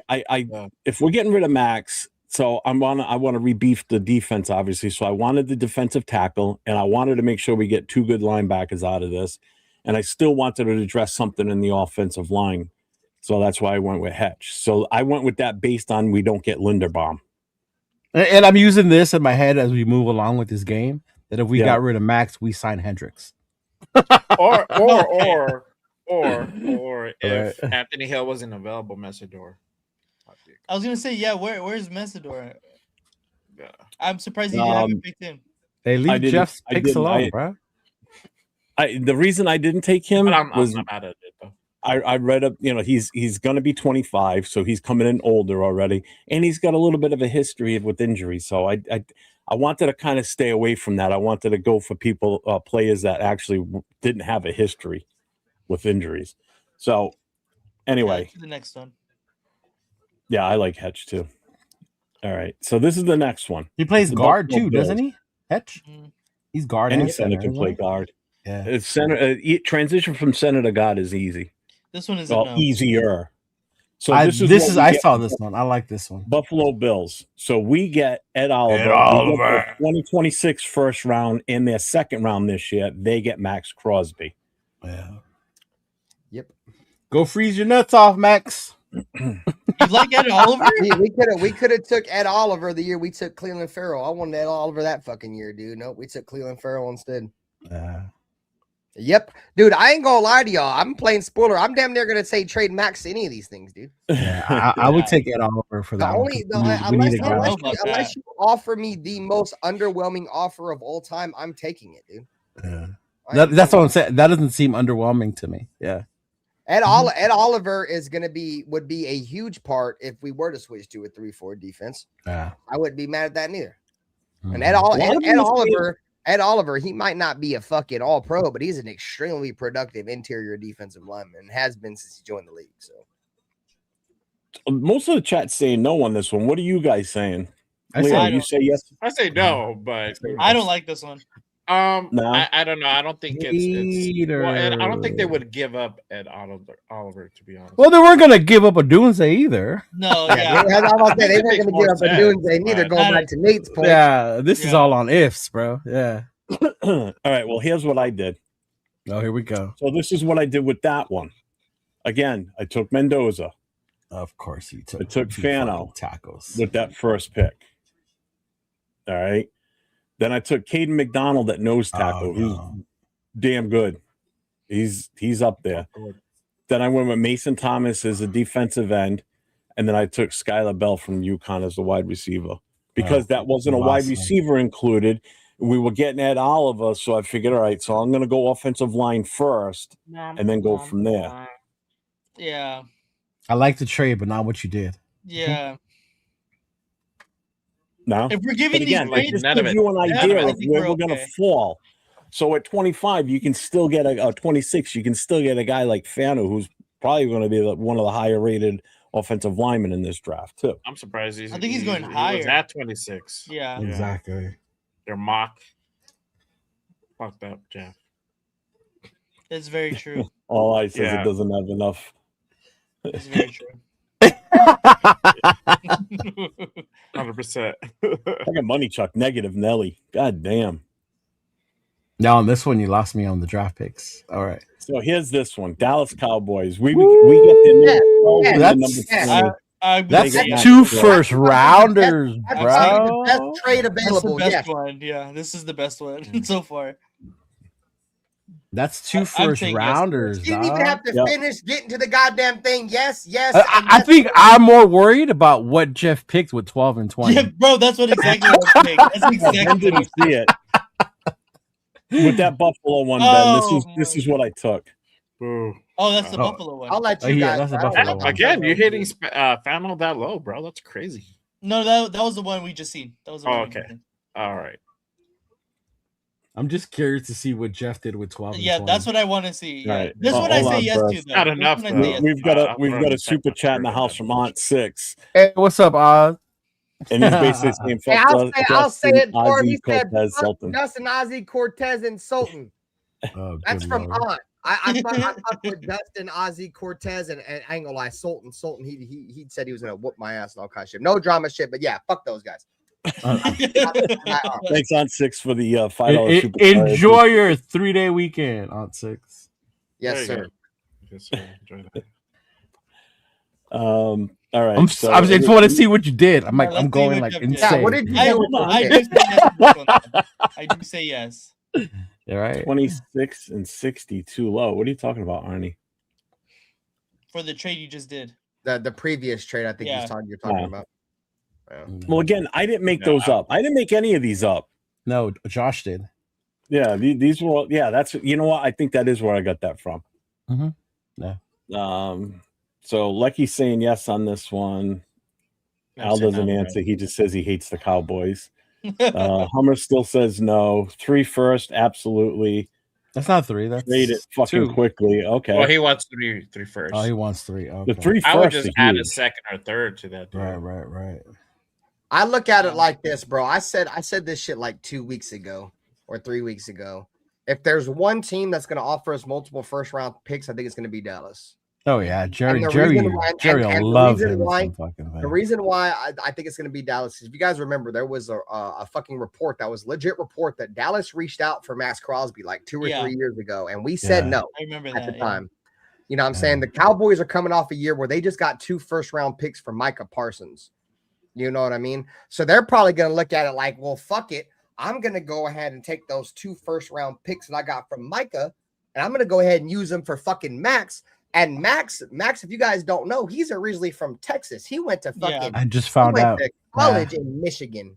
I thought he was from Michigan, but he's from Texas. Yeah, so there's a lot of ties between Dallas and Maxx Crosby, and there has been for and years. he rarely talks about being from Texas. Yeah, he talks about it a lot. Yeah. So if there's one team that I think will offer tattoo in his thigh, first, because they might just look at it like a trade-off. I haven't looked at Maxx thighs as hard as you have. They may look at it like this: we're trading Micah Parsons, who obviously is disgruntled and don't want to play here. We're going to trade him. Obviously, it was between 3 teams, right? But at the end of the day, it's pretty much going to be they traded 2 first, and for Micah got 2 first. I'm going to trade them same 2 first for Maxx, so it's a trade-off. Like they traded Micah for Maxx. I think that's how they're going to look at it. Yeah. You know what I mean? And it's cheaper too because they're getting Maxx on the deal that we got him at. And Maxx Crosby's on a treat. Maxx Crosby's on a cheaper deal than what they would have had to pay Micah. Yeah. Coach said, did Nate really just say what I think he said? Why? What did you say? I must have missed it. I said he has a huge Texas tattoo on his thigh. Damn. Look at I did not know that. I did not know that. I didn't know that either, bro. It's like Fun fact from Nate. Yeah. Maxx ain't from Flint. Coach is calling you out, man. Yeah, he did. He said that, bro. He said that. All right, let's see what you did, man. All right, so here's what we did. Now we're liking it. Now we're liking it. Nate approves. I actually like that one more than the honest, Buffalo one. I do like that one. It's I like your that one, best bro. mock draft so far. Yeah. Without Makai Lemon, it's probably your best. Yes, I think you hit it out of the park, Jeff. So this is obviously, like I said, I took Mendoza every time because I didn't want anybody bitching at me, and I figured we're getting the extra draft picks. I'm not again. I am not all. If we trade Maxx and we get like this deal from the Cowboys, then we stick with number 1 and we take Mendoza because we're gaining 2 more first-round picks. Oh hell yeah! Because look at what we can do with this. Right. You know, so you get Mendoza, you get your wide receiver. You get your defensive tackle, you get your linebacker that everybody wants, and then we still can get Gunker. Yeah, I like that one. Well, you know what is wrong with that? I think that would be one hell of a follow-up. I'm gonna be real with y'all, bro. Now that we're like through all like most of these trade proposals, I honestly think Maxx Crosby's value is a 1st and 2nd round pick. I don't think he has a 2 first-round pick value. Not especially after the injuries. No. Not just this injury. I mean, he's missed multiple games for multiple seasons. You know what I mean? Yeah. And on top of the fact that Maxx Crosby's game in terms of like his bag of moves is extremely thin, bro. Like if he can't win you with speed of the outside and you counter his spin move, dude, he's pretty much boxed. On top of the fact that he's fucking about to hit 30 years old. So I proposed this question before on my channel. Do you think the Raiders will get more? You guys think the Raiders would get more for Maxx Crosby than what we gave up for Devontae Adams from the Packers? And I don't think we will, because Devontae Adams, when we got him from the Packers, was in the prime of his career. He was an All-Pro. And we gave up what, 1st and a 2nd? Right? We got a 1st and a 2nd and got for Devontae. And he was an All-Pro. Maxx Crosby, I love Maxx, but I'm extremely critical of all of our high-paid players. He's never been an All-Pro ever in his career. He's been a 2nd-team All-Pro. Never been a 1st-team All-Pro. So outside of the Dallas Cowboys, I think the Raiders are going to get a 1st and 2nd. That's what they're at most, and maybe a player at most. But that 2 first-round picks, it's out. Damn, but this is Jerry Jones we're talking about. He is totally unpredictable. He could pull something like this. That's the thing. He may fuck around, give us 2 firsts and a 2nd. The Raiders may get more from Dallas than they will any other team. On top of the fact that Dallas and the Raiders, the Jones and the Davis family, have a rich history with one another, bro. Like we've always scratched each other's back in the past too, bro. You know what I'm saying? They've had a lot of our former players with Amari Cooper and Darren McFadden. They've had a lot of our old Jerry Jones is the guy who's made Dak Prescott the highest paid quarterback. So no, I'm with you. So Jerry Jones just does whatever the fuck he wants. Yeah, he's pretty much reached the Al Davis level of senile at this point. Yeah. All right. So there were more. There's more. I didn't do a draft for this one. Woo! You get it the first round next year? I saw that one. Yeah. I saw that one. I didn't like this one, so I didn't even bother doing it because I'm like, nah. I wouldn't even entertain this. It's the fucking Patriots. Yeah, you know what. But on top of that, still, I don't like that. I don't like that trade. No, I don't like what we I don't like what I feel like Maxx Crosby is better than anybody that we would draft at 31. And if the Patriots are good next year, he's going to be better than anybody you could draft twice at 31 or 30. So yeah, this is a hard pass. So here's where it gets a little interesting. Those weren't the fucking chaos ones? Are you serious? No, Nathaniel, they weren't. Oh my god, there's crazier ones. So these are the chaos ones. I did not do drafts for these. Okay. So this is just going to be a simple yes, no, or we need more if we're going to do it. Okay. 6-team trade. Some of these are going to probably trigger some people, unfortunately. Okay. So here's the first one. So the Lions trade with us. Yes. Yes. Yes. I did not make these up. Yeah. Okay. Yes. Yeah, so dude, I would be on cloud 9 if we made this trade, dude. Like I thought I could smoke enough weed to get on cloud 9, dude. When I saw this one, I was like, "There's no way, dimension, dog." There is no way, but yeah, there's no way. This would be amazing. It would be amazing. I would take it in a heartbeat. 1,000%. But there's no way in hell. Why would they trade Aiden Hutchinson for Maxx Crosby when makes no sense? Yeah, Aiden, the worst thing that's happened to Aiden Hutchinson is he broke his leg, and that was a clean break. He's fine. Obviously, he had a great season last year.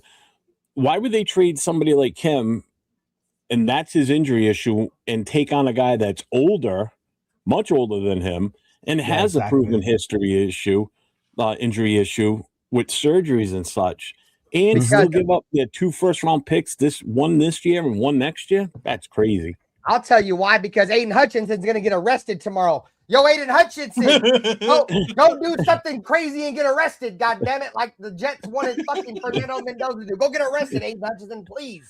Thank you. So I think this would be yes, an overwhelming yes, but realistically, that ain't happening. Okay. No. Here's the next one. Houston Texans. Dog, what the fuck?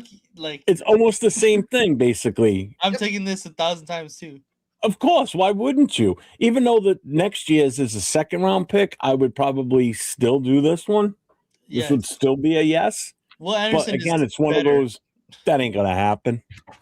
No. It's basically. Oh my god! That's what I was saying. What the fuck, bro? Will Anderson? Oh my god, that shit troll. You know what? I would even throw in Geno Smith for them. Oh god, free. For the free ski. Take him for free. Give Tyree? Let's give him Tyree. All right, here's the next one. Funny. We finally get the guy back that we wanted. We should have drafted. This one just hurts.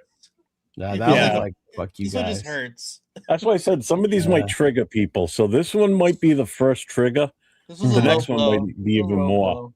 Yeah, that's bullshit, bro. Because I remember going to that draft. We took Tyree, bro. My top 3 players that I wanted was Devin Witherspoon. Shouts to Devin Witherspoon. I didn't think he'd get as drafted as high as he did by Seattle. I wanted Devin Witherspoon to 1, Jalen Carter number 2, and Christian Gonzalez number 3. And guess what? All those motherfuckers done played in the Super Bowl, and we're stuck with the one bum motherfucker, dude. Yeah, fuck yeah, I would take Jalen Carter in a fucking heartbeat, dude.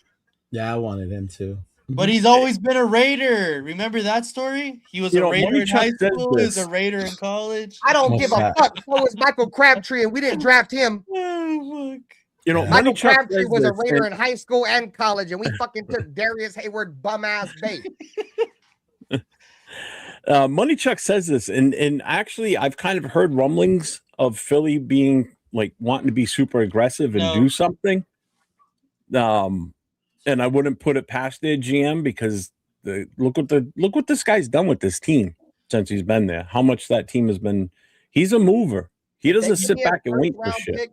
If they give me a 1st-round pick and that stud-ass outside linebacker that they got, I take him, dude. I know. I can tell you where I would bet money Max is going if I was a betting person like that. Where, Where you got him going? To the Rams. No. But they just traded away one of their first round picks. They don't give a fuck about first round picks. Yeah, dude, they haven't given a fuck about first round picks since they got Jalen Ramsey originally. From Disclaimer: Nathan hates the Rams. Exactly. So you know. So okay. you know where if I had to be a betting man, you know where I think Maxx Crosby's gonna go to the fucking Bears, dude. I mean, I would like that. I'm not. And the Bears are gonna get Khalil Mack and Maxx Crosby, bro, from us. They're gonna take both of our pass rushers. I think we get the last first round pick from the Rams. They give us a little more sweeteners, you know, second or third or whatever it may be. And he gets to a preferred destination of his. He loves Los Angeles. He said it multiple times on his podcast how much he enjoys being in LA. And he was from the Bay. The Bay, yeah. The Bay. I just think the Rams are extremely aggressive in trade negotiations as well. So I think they got another first round pick this year. Yep. Yeah, they still have another. Yeah, fuck yeah. Then I put my money on them too because they done already proved they're trying to go win now because they just traded for McDuffie. Exactly. Yeah. So what better way to tell the National Football League that you're trying to win right now than go to get McDuffie and Maxx Crosby with both of your first round picks? Yep. Exactly. And I ain't gonna lie, Maxx Crosby and McDuffie, dude, proven talent over non-proven talent with first round picks. That's what the Rams do. They've historically done that since McVay's been there, dude. They don't give a fuck about picks. You know, go back, like I said, back to the Ramsey shit, bro. One of the first players they ever traded a first round pick for when McVay was there was Ramsey. Yep. You know, and they do it. They did it with Brandon Cooks. I think they traded a first round picks for Brandon Cooks a long ass time ago when he originally left New England the first time. So they do that shit. So yeah, I wouldn't be against that neither. They probably would. And he'd be the fuck out of our conference. So I'd definitely be cool with that too. Yeah, I think they have the 18 from the Falcons this year, which is a pretty good pick at 18. I thought it was 13. 13. Even 13. better. 13. Yeah. Even better. Yeah. All right, so here's the next one. No. Oh God. Oh God. So sick, but fuck, dude. Chris Jones is hate that. He's not as good anymore. Not as good anymore. Like 2 years ago. Yes, exactly. No, I'm going to say no.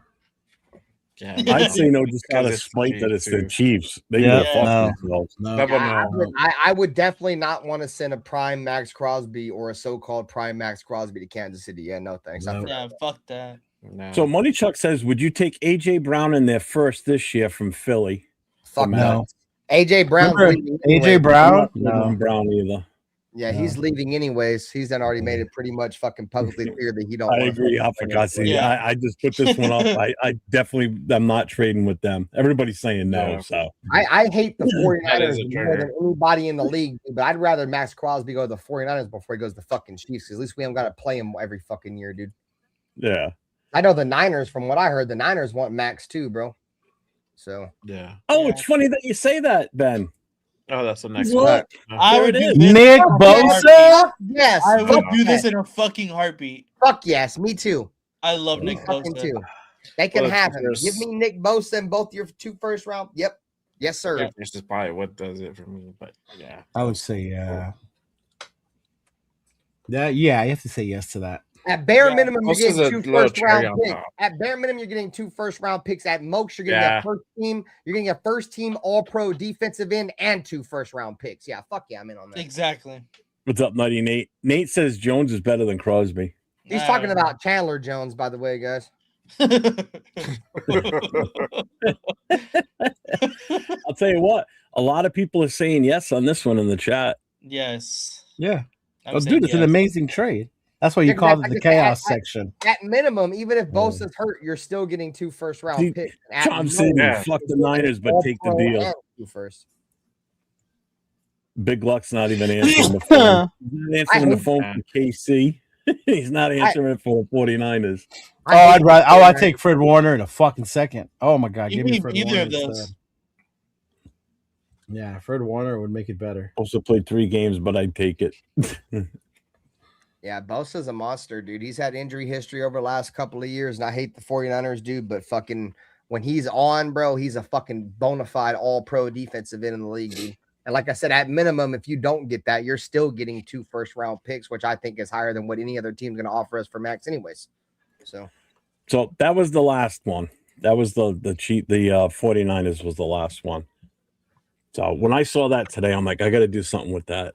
And then when I looked at the made up ones, I'm like, these are golden. So They're all made up ones. well, you know what I mean. I'm sorry, like not the ones that I saw in that. So I'll be at the Raiders Niners game this year, bro. And Levi's, it's always fun when we play those motherfuckers, dude. Last time we played the Niners in Vegas, I was at that game, dude. That was a great game. Fucking the Raiders should have won that shit, bro. With That was the game where that was City. Carr got benched. Colton Miller. Speaking of Nick Bosa, Nick Bosa won that game because Nick Bosa completely destroyed Colton Miller on that last play, dude. So, no, it's not in Mexico, Alpha Kasi. It's at Levi's. It's in the Bay. Chris Jones is dominant. Crosby is good. Yeah, I wouldn't be out on that trade, Nutty Rare Nate, except for the fact that it's Kansas City, dude, and we're gonna be getting rid of a young, like I won't say he's young, but he's a lot younger than Chris Jones for fucking an old ass player. And we're gonna face him twice a year. Yeah, on top and he's of gonna that. want to whoop our ass twice. Yeah, fuck all that. There's too many fucking hypotheticals. Because you know he would get up for that game. He would. That would be the game that he would have, like, you know, his best ever games is against us. It's like when fucking Khalil Mack plays this dude when he's on the Chargers. That motherfucker gets up for that motherfucking game. Frank says Bosa would fit the 3-4 better than Max. Yeah, I agree with that. Even though he's more of a 4-3, even in college, bro. But I feel like when I heard the 3-4 move, bro, I immediately, and this is not because I'm super critical of Max, I instantly realized Maxx Crosby's not a fit for a 3-4, dude. He's not a stand-up outside linebacker. I don't think he's gonna have the same get off hand in the dirt. There's not too many players that can do that, dude. Cologne a few players that can transition from defensive end, outside linebacker, and do it at a high level. Kalomak was a first team All Pro at 2 different positions. So I think we'll get that from Maxx Crosby. So Jason Marshall said he's going to the game in the Bay, coming from Denver. Yeah, man, that's a game, bro. Bay, bro.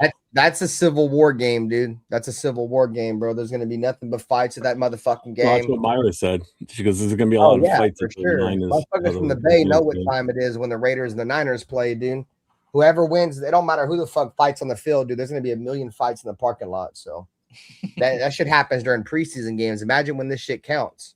Pew pew. So, I'm excited for that game too because Clint Kubiak knows how to beat the fucking 49ers too, bro. Yep. I'm excited for that, and he's on our side. So, I mean, there's a reason why they stopped the Niners and the Raiders from playing each other in the preseason for like a decade, dude.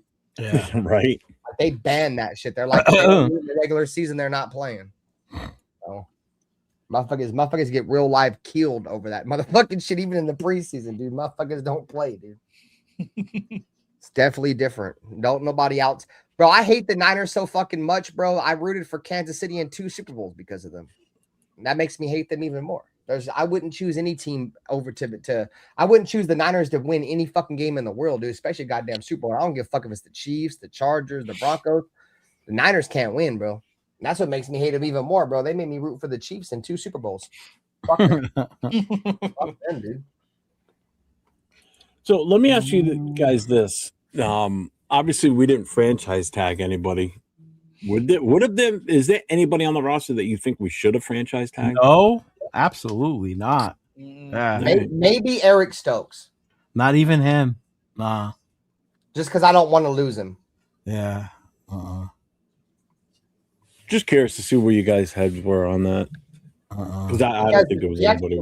Franchise tags are like higher market value. Yeah. Yeah. I think you get Stokes on a cheaper deal. Yeah, so as much I would like to have Stokes, we'd have to make him pay like a top. We'd have him like top 10 market. Well, it's an average. Yeah, it's a salary based on the top. I think was a top 10 average in that position or whatever. So, which is why like people complaining about. I talked about it last night. People complaining like, how come Baltimore didn't? First of all, they couldn't, and if they did, they would have priced them out of their own fucking for the future because they would have forced their hand to have to pay him money of a left tackle basically because they lump all the offensive linemen into one group. You know, a lot player that we market for centers and tackles and guards. They're all offensive linemen. Last franchise tag eligible player that we didn't franchise tag was Josh Jacobs. So Yeah, we should have. But we don't get speaking of franchise tag though, we don't really get players like that we draft that are worthy of franchise tags. You know what I mean? That's something that the luxury of teams that Or if we do, we don't keep them. And 5th-year option. That's another thing with Josh Jacobs that we didn't do. We didn't give him the 5th-year option, and we didn't franchise tag him. That was That's so the fucking dumb. craziest decision ever. The double slap in the face. I love Ashton, bro, but you know what I mean? Yeah. I was a huge Josh Jacobs guy as well. So I got just a couple of things I wanted to do here before we kind of close this out. So, this is where we're going to get to know a little bit more about Raider Ben. So I'm going to ask you some questions, Ben, just for you, and they're going to be quick, rapid fire ones. So first question: all-time favorite Raider? Jack Tatum. Favorite Raiders moment? Tuck rule. The Khalil Mack game in Oakland versus Carolina, where he picked that one we picked it off. pick 6 Cam Newton. Favorite Raiders jersey ever? Charles Woodson. Okay. Who is your most underrated Raider in history? That's a good one, dude. In history, fuck, dude, that's a good one. Darren McFadden, because his injury history. Thought Darren McFadden, if he would have been able to shake that turf toe, he'd have been one of the best running backs to ever play in the history of the game. Period. Not just for the Raiders. Okay, I can live with that one, definitely. One current Raider you would build the team around? Brock Bowers. Yeah, that's a smart one too, I think. Can't go wrong with that one. Ain't much to pick from. Huh? That ain't much to pick from. No, especially if Max is out of here too. Anyway, what's your favorite Raiders rival to beat? Who's your favorite team to beat? The 49ers. From the I Bay. figured you were gonna say From that. the Bay. Yeah. See, for me, it's New England. So yeah, You're from New England. Yeah. Look, I know Nate's is going to be the Rams. You know, Leo, what would be yours? Mine is the Broncos, but Is it? it's recently becoming Dude. it's becoming the Chiefs because of their recent success. But for me, it's always the Broncos. The Broncos. Well, I think for you, you got family that are all Chiefs fans too? Yeah, I do. My brother. So that's a little extra for you. Just like for me, like everybody's like, "Oh, you must hate all the AFC West teams." No, my number one team that I can't stand the most is the Patriots. They're the ones. That's my biggest one. The other three pale in comparison of how much I dislike the Patriots and their obnoxious fans. Favorite game day food? Beef jerky. That's so random. Really, right? I don't gotta cook nothing, bro. I can go grab a big ass bag of beef jerky and be full off a bag of beef jerky, dog. When you mean game day, you mean like at home or at the game? Oh, that's a good question. At home. At home. Yeah, I mean, if I'm just gonna like try to grab something for a game, I always get a bag of fucking beef jerky, bro. The fucking what's the brand too? It's a particular brand I get to. None of that Jack Link's bullshit. That shit's ass. You get that alien jerky from it has the white Old Trapper. It's got to be Old Trapper. I see. Oh yeah, that's Old just good. Trapper. Yeah, Old Trapper is a go-to for game. You know what? You know what it is for me, Nathan? Hmm. Those hot dogs outside of the stadium after the game. Hot dog.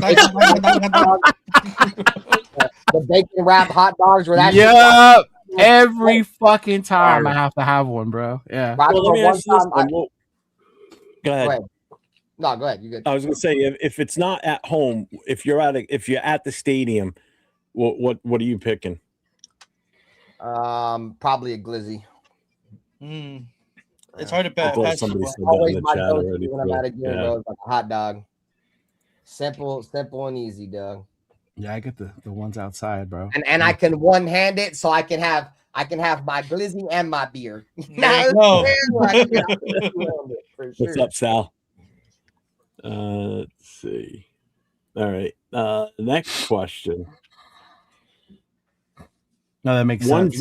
One draft prospect you secretly hope the Raiders get This year? Yeah. I want to get one of them wide receivers from that Mendoza play with. Either Cooper or Surratt. Surratt's probably gonna be a first round pick. If that, as much as I know I don't know, bro. Like I don't think it's a wide receiver is a huge need, but I want to get some familiarity with him, either him or that center in like the 3rd or 4th round. His center he played with. Oh yeah, he's good as fuck. Yeah, I just want I don't really know too much about college, but I know if I was going to draft any of these kids, I'd want to draft some other kids from Indiana that fucking Mendoza has familiarity with. So. Yeah. So this one's going to be a fun one, I think, for you to answer. What's the most intense Raiders game you've ever watched, whether it be in person at the stadiums or at home on TV? Intense. This one. How can I? So like, like it pissed me off. Like a game that pissed me off real bad, or just the most intense, like the most intense game. The last intense game I was at, bro, was fucking when the Raiders played the fucking Niners at fucking in 2014, Derek Carr's rookie year, dude. When we beat them? Yeah, when we beat them that year. That was probably the most intense game I've been in a long time, dude. Like, because it meant a lot to you because it's the 49ers. Whether be on TV or not. Yeah.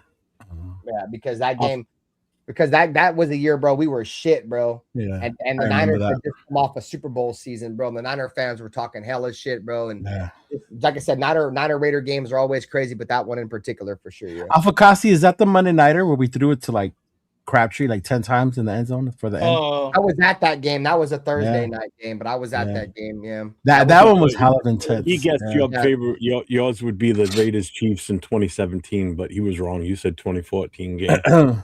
Yeah. Mm-hmm. Frank, opening day 1976. I was a sparkle of my father. Bro, who do we even play that day, Frank? Oh man. But Charm City's got a good one there too. I ain't gonna lie. That game where we played Seattle where Josh. Oh, the Josh Jacobs broke that. Yeah. You know which one else too? The one where we knocked the Chargers out of the playoffs. Yeah, that's the one that the one in Vegas. Said.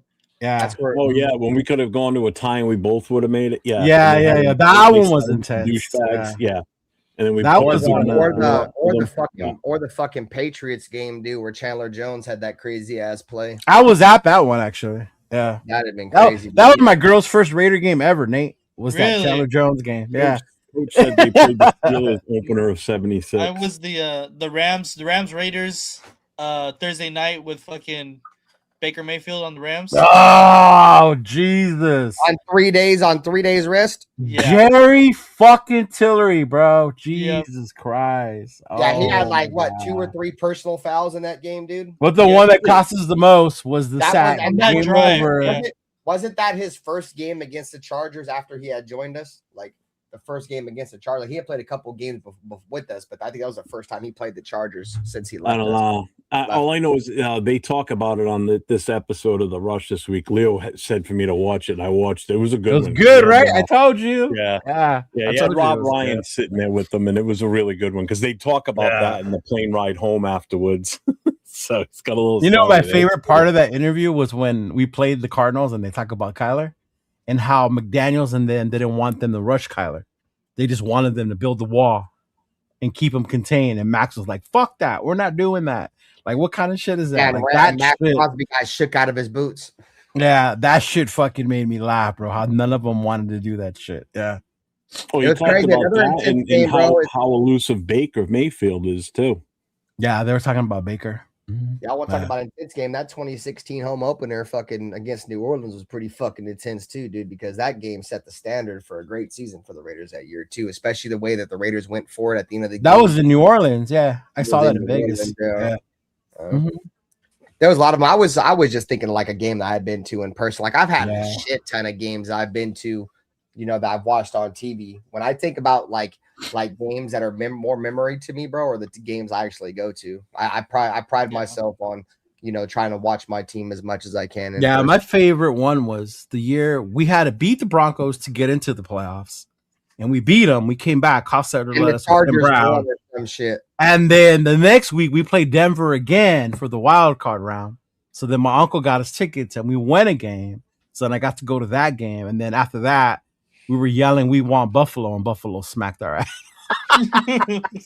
Remember the That's year why I hate Buffalo. We went undefeated in our division and still missed the playoffs. Yep. Tough. Yeah. Hugh Jackson, that shit was fucking tough. Nah, when Detroit came back on us, that one was horrible. We were fucking winning that game. And then fucking Stafford. Was that the game where Calvin Johnson had the game-winning touchdown? Yeah. Yeah. Everybody in the fucking stadium knew the ball was going to Calvin Johnson, but the Raiders for some fucking. And we had Rolando McClain dropping back to cover the middle.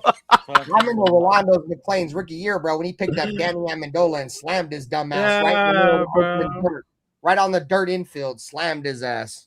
We had Rolando McClain covering the middle of the field deep. Rolando McClain was a beast after he left the Raiders. When he was in Dallas, he was a monster, dude.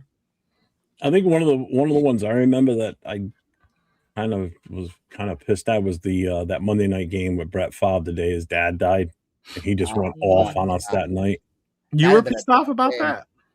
Because they crushed us, man. He just had like the game of a lifetime. But I mean, I get it. The emotions were high and everything. I felt bad for the guy, but Jesus Christ. One game. Why did it have to be us though? Why is it always us? You saw what Alpha Kasi said. They always have their greatest games again. Look at Andy Dalton. Andy Dalton loves the Raiders. Let's speaking of that, that's where I was getting at. One of the most embarrassing losses I ever seen, dude, is when fucking Nick Foles dropped 7 touchdowns on our That's another one. I remember when Nick Foles came into Oakland, bro, and dropped 7 touchdowns the week after the Riley Cooper racist remarks, dude. And Riley Cooper scored like 3 touchdowns on our dumbass, dude. I still think the most embarrassing was losing to Jeff Saturday. Oh. That one was bad. That was because Matt Ryan ran for a fucking 20-something yard run, bro. I don't know what's worse, losing to Jeff Saturday or our entire defense getting outran by a 40-year-old quarterback, dude. For real. Meek Robertson looked like he was jogging, dude. Matt fucking Ryan outroute the defense that day, bro. Worst game I've seen in person was the one in Philly this past season. That was horrible. 2014 off of Kotze is when fucking we got 52 skunked in London by the Rams. I think that's the game that got Dennis. What didn't the old buddy get fired that game? Dennis Allen get fired that game or something? Yeah, we left him in England. Yeah, he got his own ride home. Yeah. Good luck, mate. Fuck off. Cheerio. I'm so glad we don't got them shit London games no more, dude. I loved Oakland, but the downfall to Oakland, bros, they gave us all the fucking international games, dude, and took Oakland out of the fucking scenario. So, Ben, I'm going to put you on the spot one last time. So, if you could send one message to Raider Nation about the future of this team, what would it be? Just be patient. Just be patient, bro. I had Dirty on my show, bro, and he said, you can't teach patience to a lot of Raider fans. No. And he was kind of speaking for the older generation. And, I get that. A lot of the older generation, you guys want to get back to what the greatness is for the Raiders. But I think with the younger generation, bro, the only thing that we have to hang our hat on is the history of the team and the hope that, the Raiders are going to be great again. There's nothing since I became a fan of this team in 2004 gave me a reason to like the Raiders, except what the Raiders did in the past. And we're never going to get back to that, bro. Back to being a stable organization with some continuity. And you're going to have to be patient. I know we've been saying that shit for years, but that's really what it is, bro. You got to be patient and let the chips fall as they may, because the Raiders are in a position now to where, they're going to get a quarterback. They got the young coaching staff. Let them build the roster and let this team, mature before your eyes. It's going to be the best, the next opportunity we have since, watching a quarterback grow since Derek, and I'm excited for it. So you just got to be patient, bro. We're not going to be great overnight. So very well said. With it, yeah. If you can't be patient with it, man, it's going to be a long ship. I've seen some Raider fans. We're going to get 10 wins next year. We're going to get 11 wins next year. That mindset is going to make you really disappointed next year. I promise you that. That's why I said when this show started, my record is anywhere between 3 and 7 wins. 7 wins, I'd be fucking jumping up and down for 7 wins. You know what I'm saying? But I think it's going to be a Derek Carr rookie season. We're going to have 3 to 7 wins, and it's going to be an uphill. We'll get from, we'll probably get a win or 2 better every single year. So.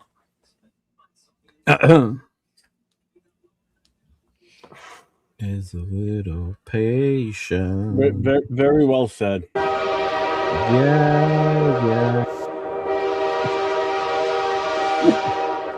Got the train. Choo-choo train, dog.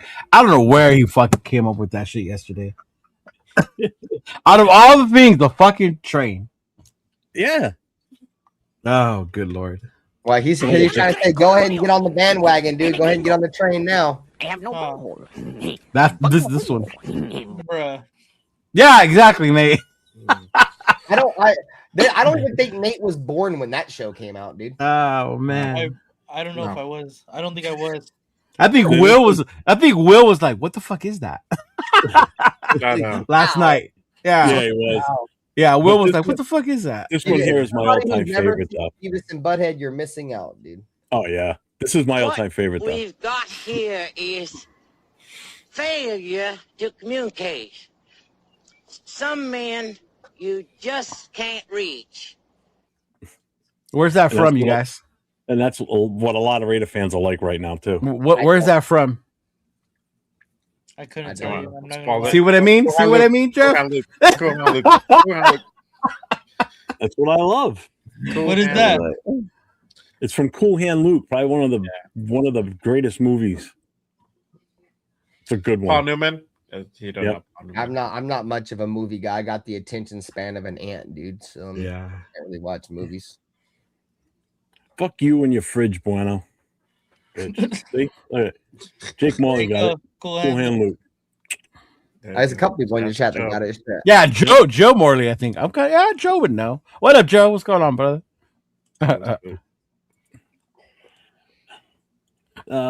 So, I mean, we're almost out of here. So, Ben, what do you got going on that you want to promote? Whatever you want to say, go for it. This week I'm gonna do on Friday. We're gonna do a free agency show. Last week we did in-house free agents that we should keep. This Friday we'll do free agents that I think the Raiders need to look at outside of the building. But outside of that, man, not much. We do our little gaming streams in the morning. Tonight we'll do some Resident Evil Rakim. I don't know if that's how you pronounce it, but the new Resident Evil that came out, we do like a late night horror shit where I play these fucking scary games in the dark and shit on Twitch and shit like that. So we'll do that tonight. And then yeah, man, football wise, catch me Friday nights, man, 8 p.m. Pacific Standard Time. Just Win Baby podcast, man. Raider Ben, Nutty Raider Nate, Nutty Raider Nate, Dirty, Black, and the boy Pizzo every Friday night, 8 p.m. He was playing that the other day, and the game scared the shit out of him too. It was fucking great. Dude, that happens. You ever play those games late at night, like in the dark? That should have scared the shit out of you. I can't play games like Resident Evil or any kind of horror games during the day. I just don't think that's right. You know what I mean? So I play at night, but yeah. I still remember when the newest Doom game came out. Oh Lord! And when Doom is sick. I remember playing the newest one, the most recent one. That came out, and you would turn into a corner, look into a corner, but it'd be all black. And as soon as you put your flashlight on it, that's when it would jump out at you. And the first time that happened to me, I literally I dropped my controller out of my hand because it scared the fuck out of me because I wasn't expecting that. I was like, what the fuck? Yeah, good times. Jay, what do you got going on this week? Anything? No, not really. We'll see what happens if something happens, news drops up on, but taking a weekend off. And Leo, what do you got coming up? The rest of the week, nothing. Monday, like I told you, we'll be coming back with our new season of Poodle Raider podcast. So me, Chona, Raquel will be back. Hopefully Queen V will be able to join us, but we'll be back Mondays at 7. Get the new season started with the free agency since it's the tampering period starts that day. Mm-hmm. So we'll hopefully see what goes on that day and then bringing that shit out. Mm-hmm. Nate and I will be on tomorrow night for Raiders Coast to Coast. We're going to have a special guest on with us tomorrow night. We're going to have 805 on with us. You're going to have Bob! The homie Bob is going to be on the show. We'll definitely get into more of the his take on the combine and what he's looking for. And, with free agents and a little bit of draft talk, too, I'm Make sure you let him know how tall Mekhi Lemon actually is there, Nathaniel. Bro's 5'12". Nate, besides tomorrow, you got anything else coming up that you're working with? Or I don't honestly, but I am going to be doing a live a solo stream pretty soon. I don't know what day I wanted to do it yet. It might be either next Friday or Saturday. The solo stream again? Yeah. People say they miss your gaming streams. I know. I do have to get back into that. Yeah. I think once the draft is over and everything, it kind of settles a little bit. That might be. Yeah. Fucking girlfriends take up all your time. I'm like, God damn, girl, I gotta go live. Shit. Let's get married. Then they leave you alone. Then they just go in the other room. I got lives to do. Leave me alone. I'll be on tomorrow night with Nate. Friday night I'll be on with No Huddle. The phone number is pinned right here underneath me, so you can call now, leave a voicemail for Friday night or Saturday night. Remember, Friday night's open to all fans of all NFL teams. It's not strictly a Raider show. Saturday night is Raider Nation Voices with myself and Jason Downs, where we take phone calls and we talk Raiders football on Saturday night. That was fun. I like doing that one. You guys got anything else? You good? I'm good. Nope. I just know once free agency hits and once free agency hits, we'll have a lot more to talk about, bro. Because in the draft's right around the corner, so it's been dry. But I think the next 3 to 6 weeks is gonna be a lot of shit to talk about, bro. And there was a report that had came out from, I think it was Dov Kleeman or some shit, that he talked to multiple NFL insiders, and they said that a couple of them believe that Maxx Crosby will be traded the next coming days. And believe it. If that happens, I will be live. I will be live if it happens. And what happens if he doesn't? I'll see you Friday. I honestly, I think it's going to happen. I think he's gone. I really do. Oh, you want him to be gone. But like dude say, don't believe the hype, bro. I believe it when I see it, man. Exactly. Before we play the outro real quick, one more time for our guy Leo and his Notre Dame fanism.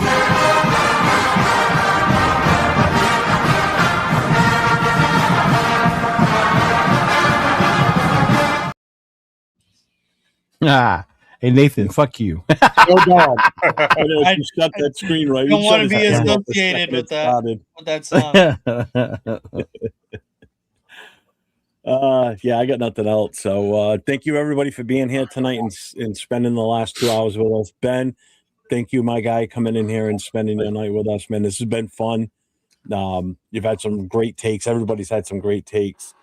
Shout out to everybody that gave super chats tonight. I appreciate you all, and to all the moderators out there too. Thank you all for everything you do for all our channels. We appreciate you guys 100%. And as I always say, everybody, stay safe and go Raiders. Go Raiders. Hey. Raider Nation. It's time to connect. Leo, Jay, Nate, Jeff, right. Yeah, silver and black. The crew is insane. Breaking down the madness before you can blink. Another week, wow, another storyline. But the Raider connection keeps it all in line. From Vegas lights to the East Coast grind, we talk that truth, no filter, no rewind. Four voices strong, so buckle in tight. It's time to bring the nation to life tonight. This is the Raider Connection Show, where the silver and black stories flow. Leo, J, Nate, and Jeff on go, breaking every play down blow by blow. R-N-4-L, you already know. Welcome to the Raider Connection Show. Leo with the facts, breaking down the scene. Jay brings the fire, keeping takes real mean. Nate on the road with the vibe and the view. And Jeff swings heavy when the nation needs truth. Wins or losses, we show up proud. Raising Raider Nation, loud and loud. Hit that chat, pull up, don't wait. This is family, this is connection, this is fate. Silver shields up, the energy grows. Four voices united everywhere that it goes. Every first down, every heartbreak hit. Raider Nation stay locked, we don't quit. This is the Raider Connection Show, where the silver and black stories flow. Kaleo, J, Nate, and Jeff on go, breaking every play down blow by blow. R-N-4-L, that's how we roll. Welcome Welcome to the Raider Connection Show. So grab your drink, hit subscribe, let's ride. Raider Nation strong, we never divide. From kickoff to the final echo, you're tuned into the Raider Connection Show. Hey!